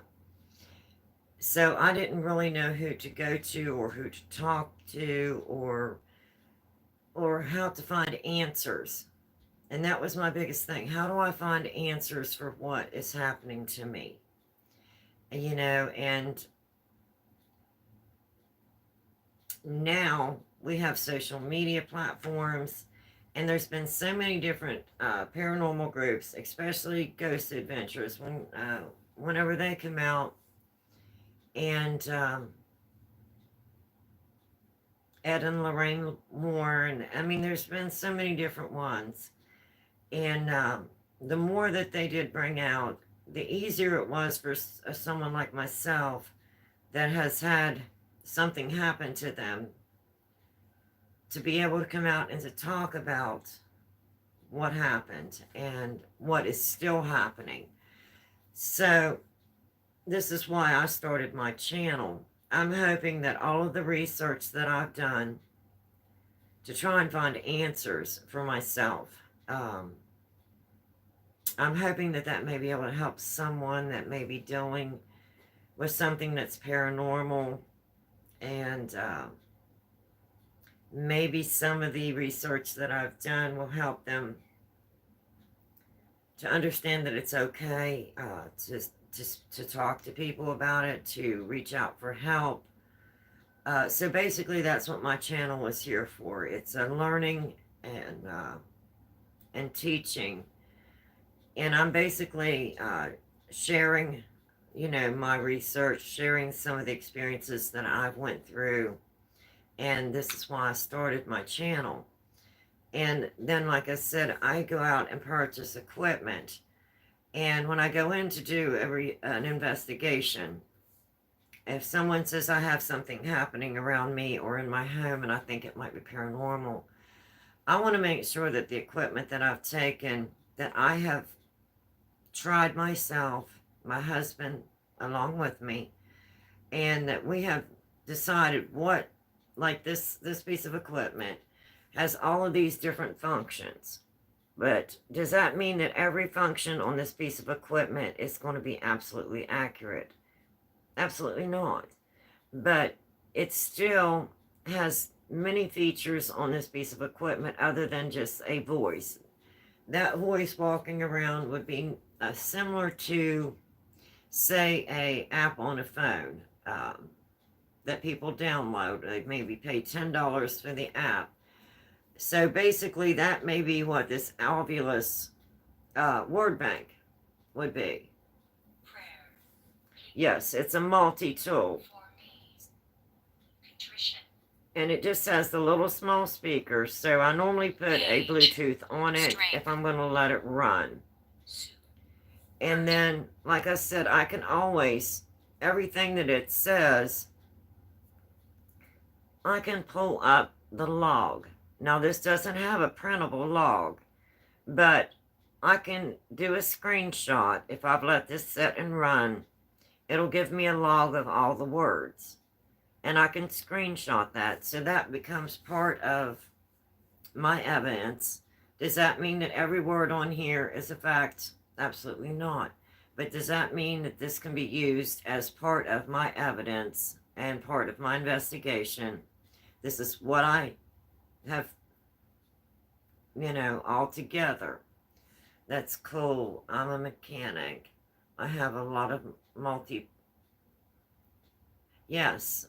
multi-personal tools. Sometimes you have, exactly. And that's what I like about this particular one.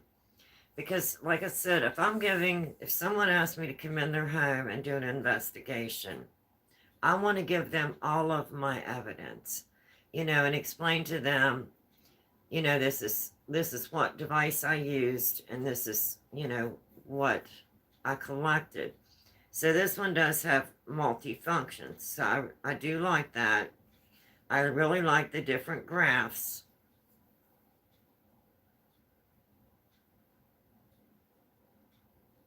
And as you can see, it'll run different graphs. And then,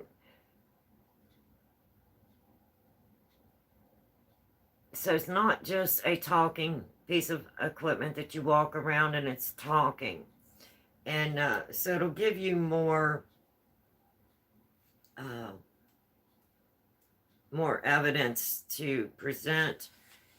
And here's another piece of equipment that I absolutely really like.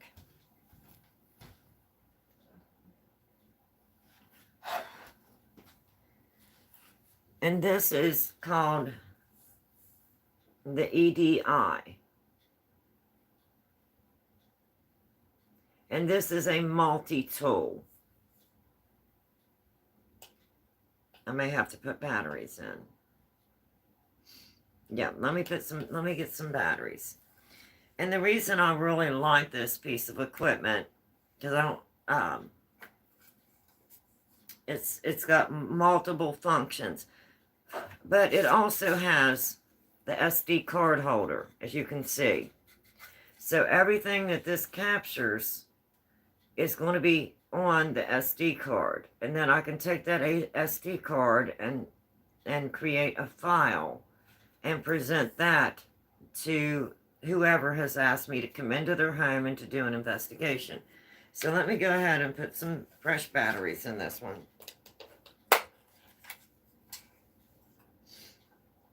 And then I'll show you all the different functions on this particular one.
I have all of my equipment in bags, so it takes me a minute to get stuff gathered up. Sorry, I apologize for that.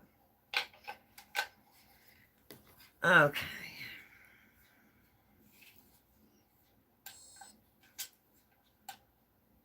Just want to make sure it is. And they're good. Oh, good. I have suitcases and bags and boxes and all kinds of equipment carriers. Okay, so this is the EDI. Hopefully I didn't lose everybody. Now, when I'm going to turn this on, you're going to see all kinds of stuff happening.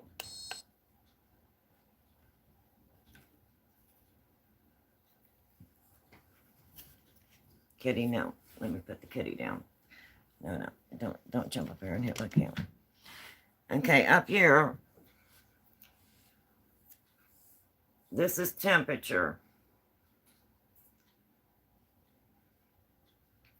Over here, you're going to have your humidity and PRS. And then here, this is a digital temperature. Have you ever tried to modify it? No, I haven't. No, I haven't. Okay, then down here you've got vibration. Here would be, this is power.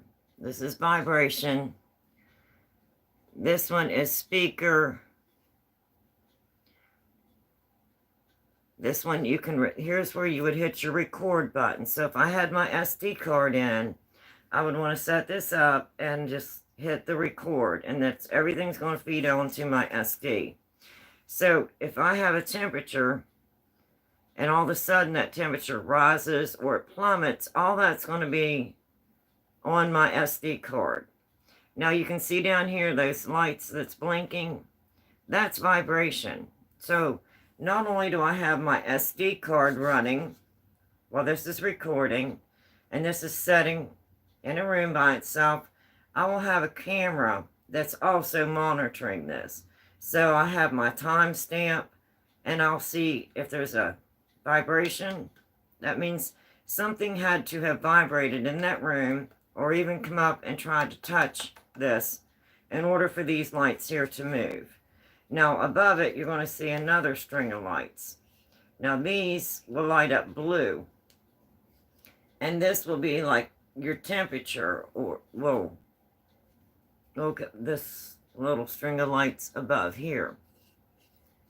So if I'm just sitting there watching my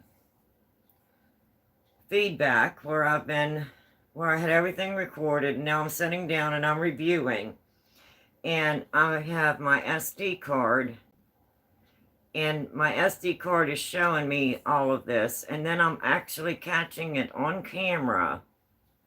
Then I have audio and video and a timestamp where this happened with my camcorder or camera.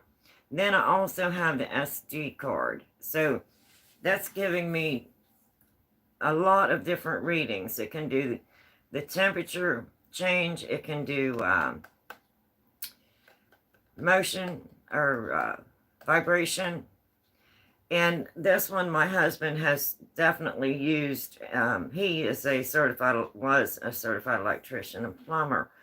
And a lot of the places we go, it may be just a high EMF that's causing a lot of problems. So he likes something like this because the readings are so accurate. And you have the SD card availability. So everything is recorded on the SD card. And this is called the EDI.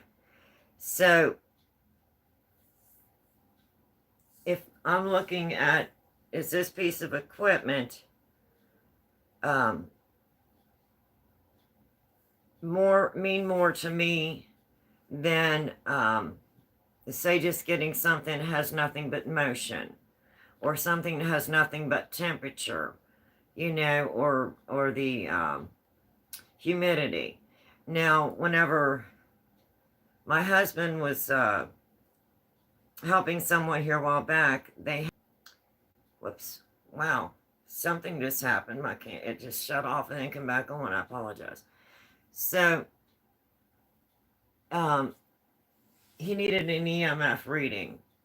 So he used this along with the K2 meter.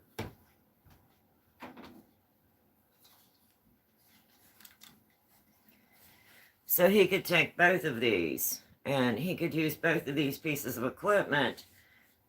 And there was something going on.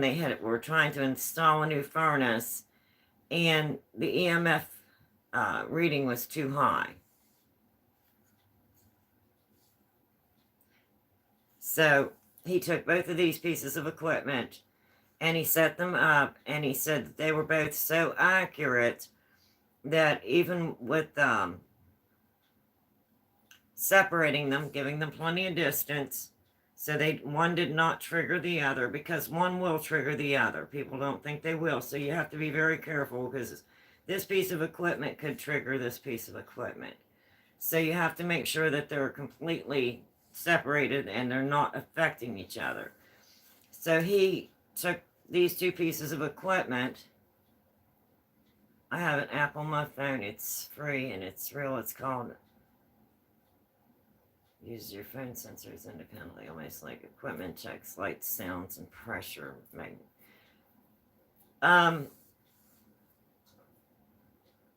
Some of the phone apps, I don't know. I've never had any luck with the phone apps. I can tell you that. Have I tried the different phone apps? Of course I have, because how can you say whether or not something works unless you do an investigation on that piece of equipment? And that's what I do. People says, well, we seen you using the SP7. Well, how do I know whether or not the SP7 works unless I set it up, run an experiment, and do an investigation? So, my husband and I do try all different types of equipment. The things that I really like are things like this, that I know are very accurate and they're multifunctional. And they have a way of either a log of some kind, so you can look at that log, see what that piece of equipment was doing, and then you also have your camera on that piece of equipment, which is going to give you your audio and your video and your timestamp. And then you can actually try to pinpoint what happened during that time. Because a lot of times it could be something maybe that looks like it's touching this. But like I stated before, my home is close to a railroad track. And I can have this setting in my home and there's absolutely nothing happening. And all of a sudden I'm seeing this. And at first I could not understand what is going on. And even though that railroad track is far a good ways away, that train vibration was enough for that to do this into this piece of equipment in my home, just sitting here on a table. So you have to debunk everything to make sure what you have, but yet you still use it as, this is part of my investigation, this is my findings, this is the evidence that I captured, and then this is how I could debunk it or I could not debunk it. Most of it, you're going to find out that probably 90% or more, you're going to be able to debunk it. Now, there is maybe going to be that small percentage that cannot be debunked. And then you can present all of that to the homeowner or whoever has asked you to come in and do an investigation. And that way you have done your best to try to help them find answers for what is going on in their home or wherever it is that you've been asked to come in and investigate. So use tools that have multifunctions, tools that have logs like this SD card, And then again, the Ovilus has a log. Now, the only way I'm really going to be using, like I said, the Ovilus, I'm not going to be using it for all those words. I'm going to be using it for the multi-functions, the same as this piece of equipment, all the different multi-functions that it has. It's meant for every device. It's real information too. Graphs, everything's provided. It's meant for you to use to measure your surroundings. I can trace wires through my wall with my phone. Now, my husband used a phone app because he was looking for wires in a wall. And that may be the same one because he used to be a certified electrician. And a lot of times if someone's getting ready to remodel, and we're remodeling right now, and he used some type of an app on his phone and laid it up against the wall. Of course, he already has all the electrician things that would do the same thing, but he used that phone app, and it did actually pinpoint the wiring. So you are correct on that. That may be the same phone app. And he said he was surprised at the accuracy of that particular phone app. So yeah, we have tried different phone apps. And the only way that you can decide whether or not that they are accurate or not is, to try them and then, see what you think. Now, if I was looking for, say, vibration, something like this, not only would I have this with multifunction set up and then have my camera set up, which has audio and video and timestamp. But then I may also go a step farther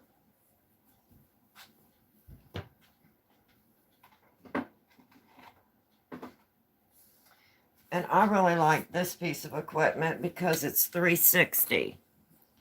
And I would have this set in a room with a camera with the door closed because of it being 360. I don't want anything with an open door to possibly trigger this. So this would trigger with it has lights all the way around, 360.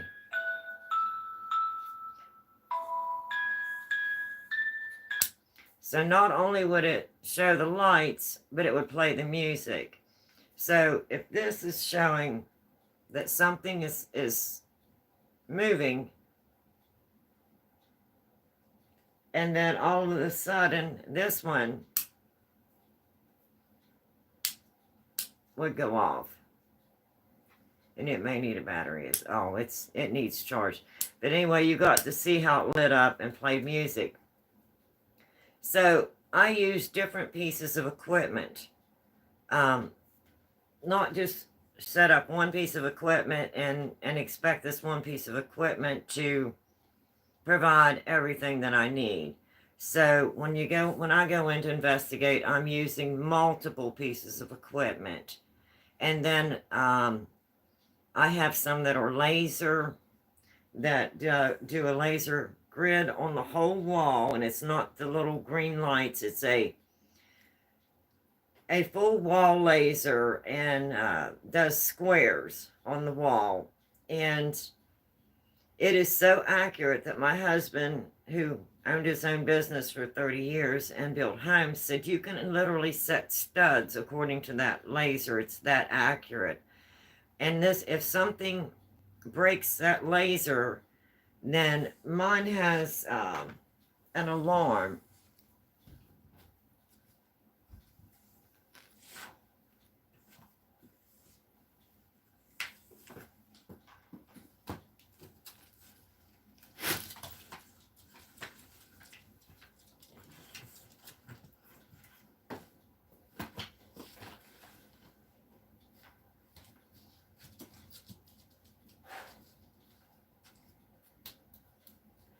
Which it's not charged right now. But this has an alarm on it. So if something comes through here and it breaks that laser grid that's on that wall, I have lights here that are temperature and distance. So it'll light up different colors, and then inside of these little squares, it'll also light up lights. And then in this box, it'll have your temperature, and then it'll actually have an arrow. If there's motion one side or the other, it'll show it. So all it'll do, it does multiple functions. So it's a laser grid. It's also an alarm if something breaks that laser grid. And the closer it gets, the more lights that will light up on top and bottom, and in the center of this grid as well. And this is called the GS2. I really like this piece of equipment. And, you know, most of these are expensive because they do multi-tool. And it is a laser grid, and it does a complete wall. And I don't have any of these charged right now because we haven't been out doing any investigations. And this one does charge from USB. So this is not battery. And it also, you can put it on a tripod and set it, and then have your camera on this. So you've got, again, another multi-function tool that is showing if something would come through and break the grid. But you always have to make sure when you're setting your equipment up that nothing that you do or someone that is with you comes through and they cause that to malfunction. So whenever you have equipment like this set up, you want to make sure that there's nobody entering that area that could cause this piece of equipment to trigger. And a lot of times you're going to find out if it does. You want to make sure that you debunk it. You know, make sure nobody come in the room that would cause this piece of equipment to go off. So that's basically what I do, and that's what my channel is. I do paranormal investigating. I share with other people and other investigators, if they're watching, the pieces of equipment that I've tried, that I do like, that I do use, and that I do recommend. So basically that's what I do. And then the rest of my channel is just me right now, disabled, and I have some time on my hands, and I can't really go out and do the things I used to do. So I'm doing some cooking and some baking and dehydrating and just different things. So that's basically what my channel is. So anyway, I can see I've been on here for 2 hours. Oh my goodness. I've been a little mischatty this morning. So, yeah, this is, like I said, I do like this piece of equipment. Multifunctional. I do really like the GS2. Multifunctional. You're going to see a lot of different functions that they are both capable of, and these have both been tried multiple investigations, and they are very accurate, and they give you more than one particular reading. And using this piece of equipment with a camcorder with audio, video, and timestamp, and the same with this piece, it's giving you that much more evidence that you can present at the end of your investigation. And I try to do as thorough an investigation as I can and present all of my evidence in a way that whoever has asked me to come in and help can see my evidence, can see what my findings are, and I hope that I've been able to answer their questions that they've called me in to answer, and that's basically what I do. So I do a lot of different things. So anyway, if you see any of the equipment that I use, and I explained why I used it, and again, I did not purchase and pay $400 for this just to hear it talk. Pray. Not at all. But I did purchase it for the 5. multiple other functions that it has.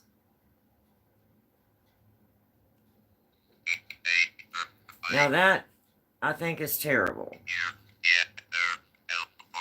and it doesn't give you a log. So there's functions on this that I would not use.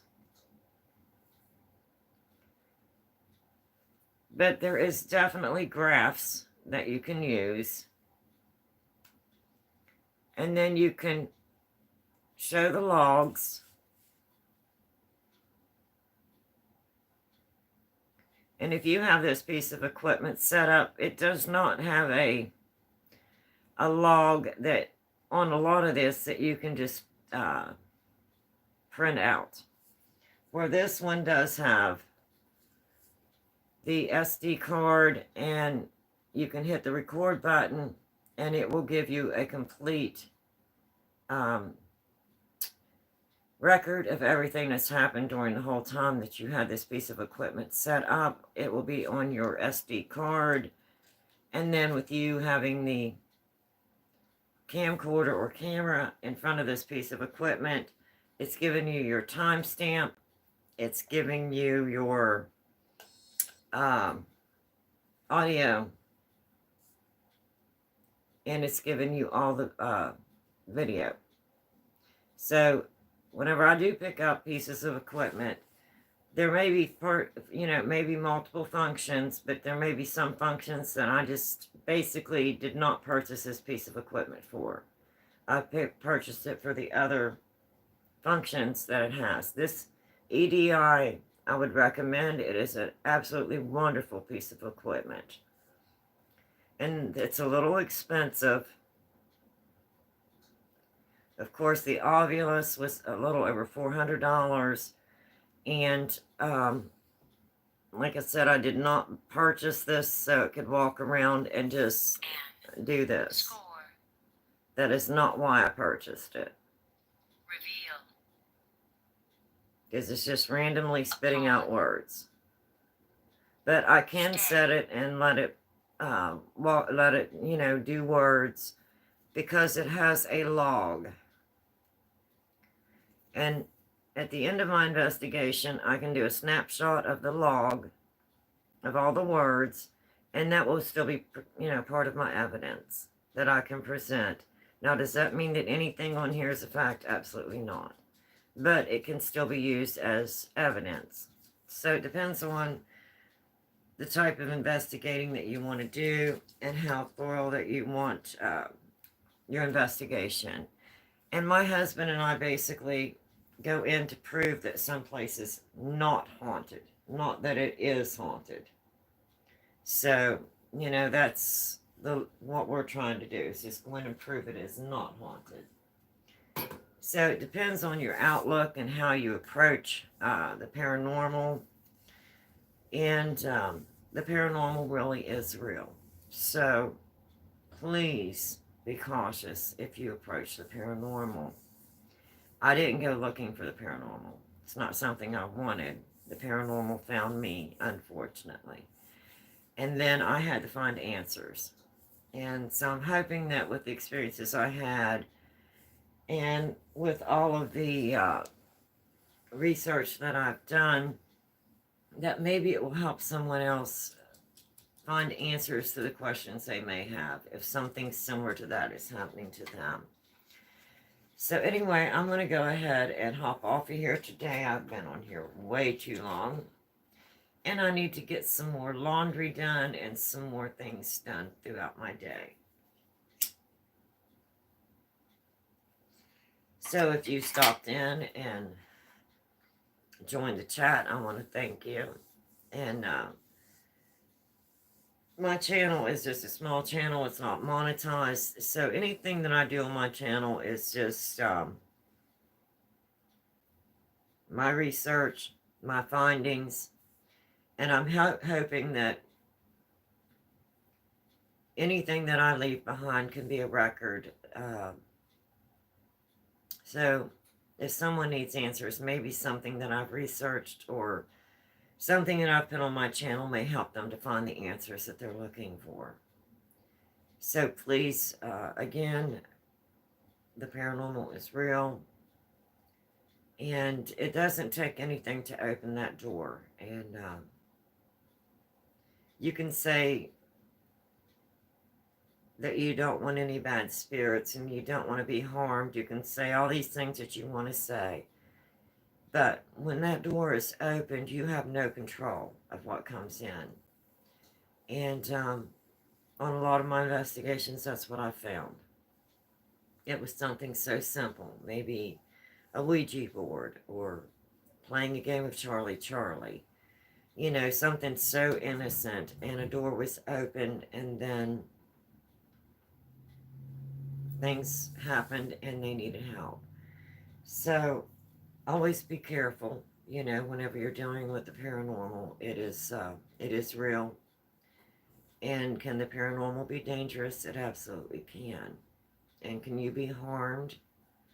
Can harm come to you? It absolutely can. The paranormal is not something that you should step into lightly. And I wish I would have never had to experience paranormal, but it was not my choice. Um, I didn't go looking for it. It's not what I wanted. And I wish it would have never been exposed to me or been around me or put me through the many, many years that it has. But I'm hoping that now that I've accepted the paranormal and that I'm finding answers for myself, that maybe this will help you find answers too. So if I've helped you, I'm really glad. Please do your own research. Um, and please be careful. Be careful if you're thinking about going into the paranormal field. Please be careful. Do your research and see what can happen, you know, and just be careful. But anyway, I'm going to hop off of here and get the rest of my day started. I've been on here way too long.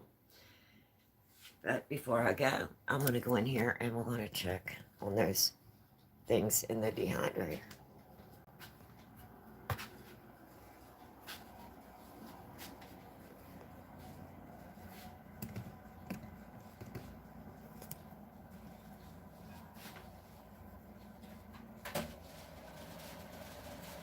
Oh, wow.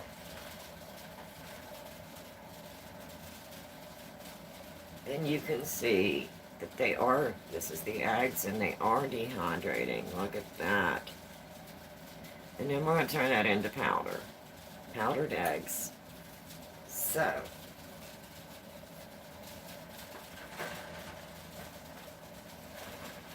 those trays look like they're dehydrating pretty close. I'm going to go ahead and turn them around.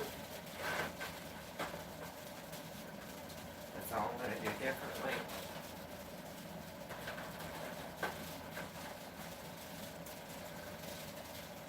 And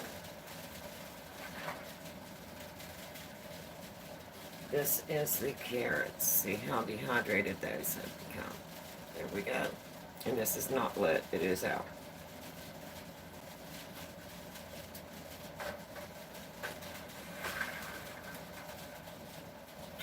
So, the dehydrating is getting there.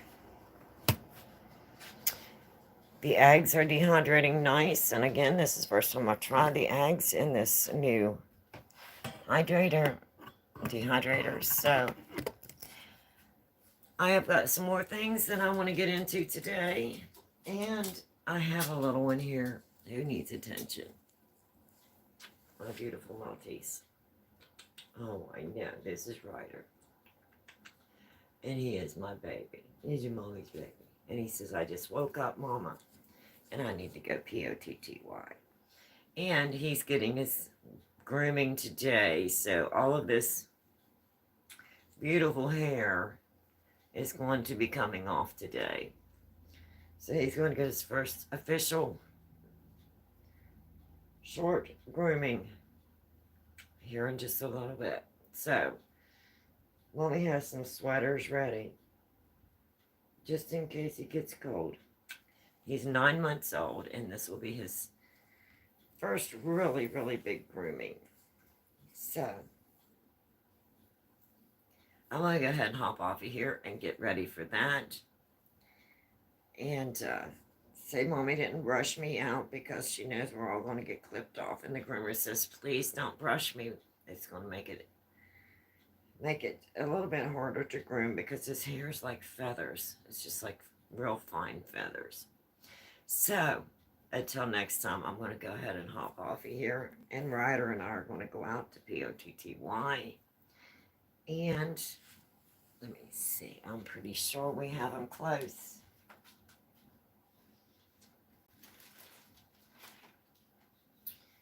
And we do. So we have a couple of sweaters ready. So we got a couple of sweaters ready. Yes, we do. Just in case he gets cold. Isn't that beautiful? And that one has the little legs. Because this is going to be his first short haircut. And this one is absolutely adorable. Isn't that beautiful? Of course, that was the one for winter, but he really didn't need it in the winter. And this one just has the little slits for legs. So, if he gets cold, because this is going to be his first grooming, his real short grooming, here in just a little bit, we do have a heavy sweater and then a light sweater. And he says, Mom, what is that? What do you have? He's always so curious. As you are. But anyway, that's my cue. He says, Mama, I've been patient. I'll let you do that. And I just woke up from my nap. And I need to go POTTY. So, until next time, I'm going to go ahead and hop off of here. Thank you for stopping in if you did. If you haven't, please like. And we will catch you the next time. And we will check on the eggs. And then see how well they dehydrated. See how long it took them. And we'll get them ground into powder to take with us on our camping. So, a couple sweaters ready. And Mama's got everything else pretty well under go for the day. We're having hamburgers and french fries for dinner. And Daddy has all kinds of desserts. He has carrot cake and he has a huge plate, as you've seen, of chocolate chip cookies that Mom made yesterday. So, Mr. Z is very well taken care of. So, we're going to get you ready to go to POTTY and let him go out and play for a little bit. And I will see you next time. Thank you for your patience, as always, because I'm just learning all this. So, until next time, bye-bye. You have an absolutely wonderful rest of your hump day. And don't be afraid to try new things in the kitchen. It's always fun. So go in, explore, enjoy your kitchen. You can learn new things every day. And, as always, please be kind. Be kind to one another. We need to see more of that. So, until next time, I'm going to go ahead and hop off of here. Get little one out to the POTTY. Now he decided he wants to lay down. I don't think he's quite awake yet. So anyway, thank you very much for being with me today. And if you go back yesterday and watch my live yesterday, it was my terrible Tuesday. My phone was one way and then the other way. But we did get the two things dehydrated. Even though we're having the terrible Tuesday, we did get the carrots dehydrated. And we did get the mixed vegetables dehydrated. So, we're going to go ahead and hop off of here and get the rest of our day headed in the right direction. So, until next time, bye-bye. Have a wonderful day, everyone. Stay safe. Enjoy your Wednesday.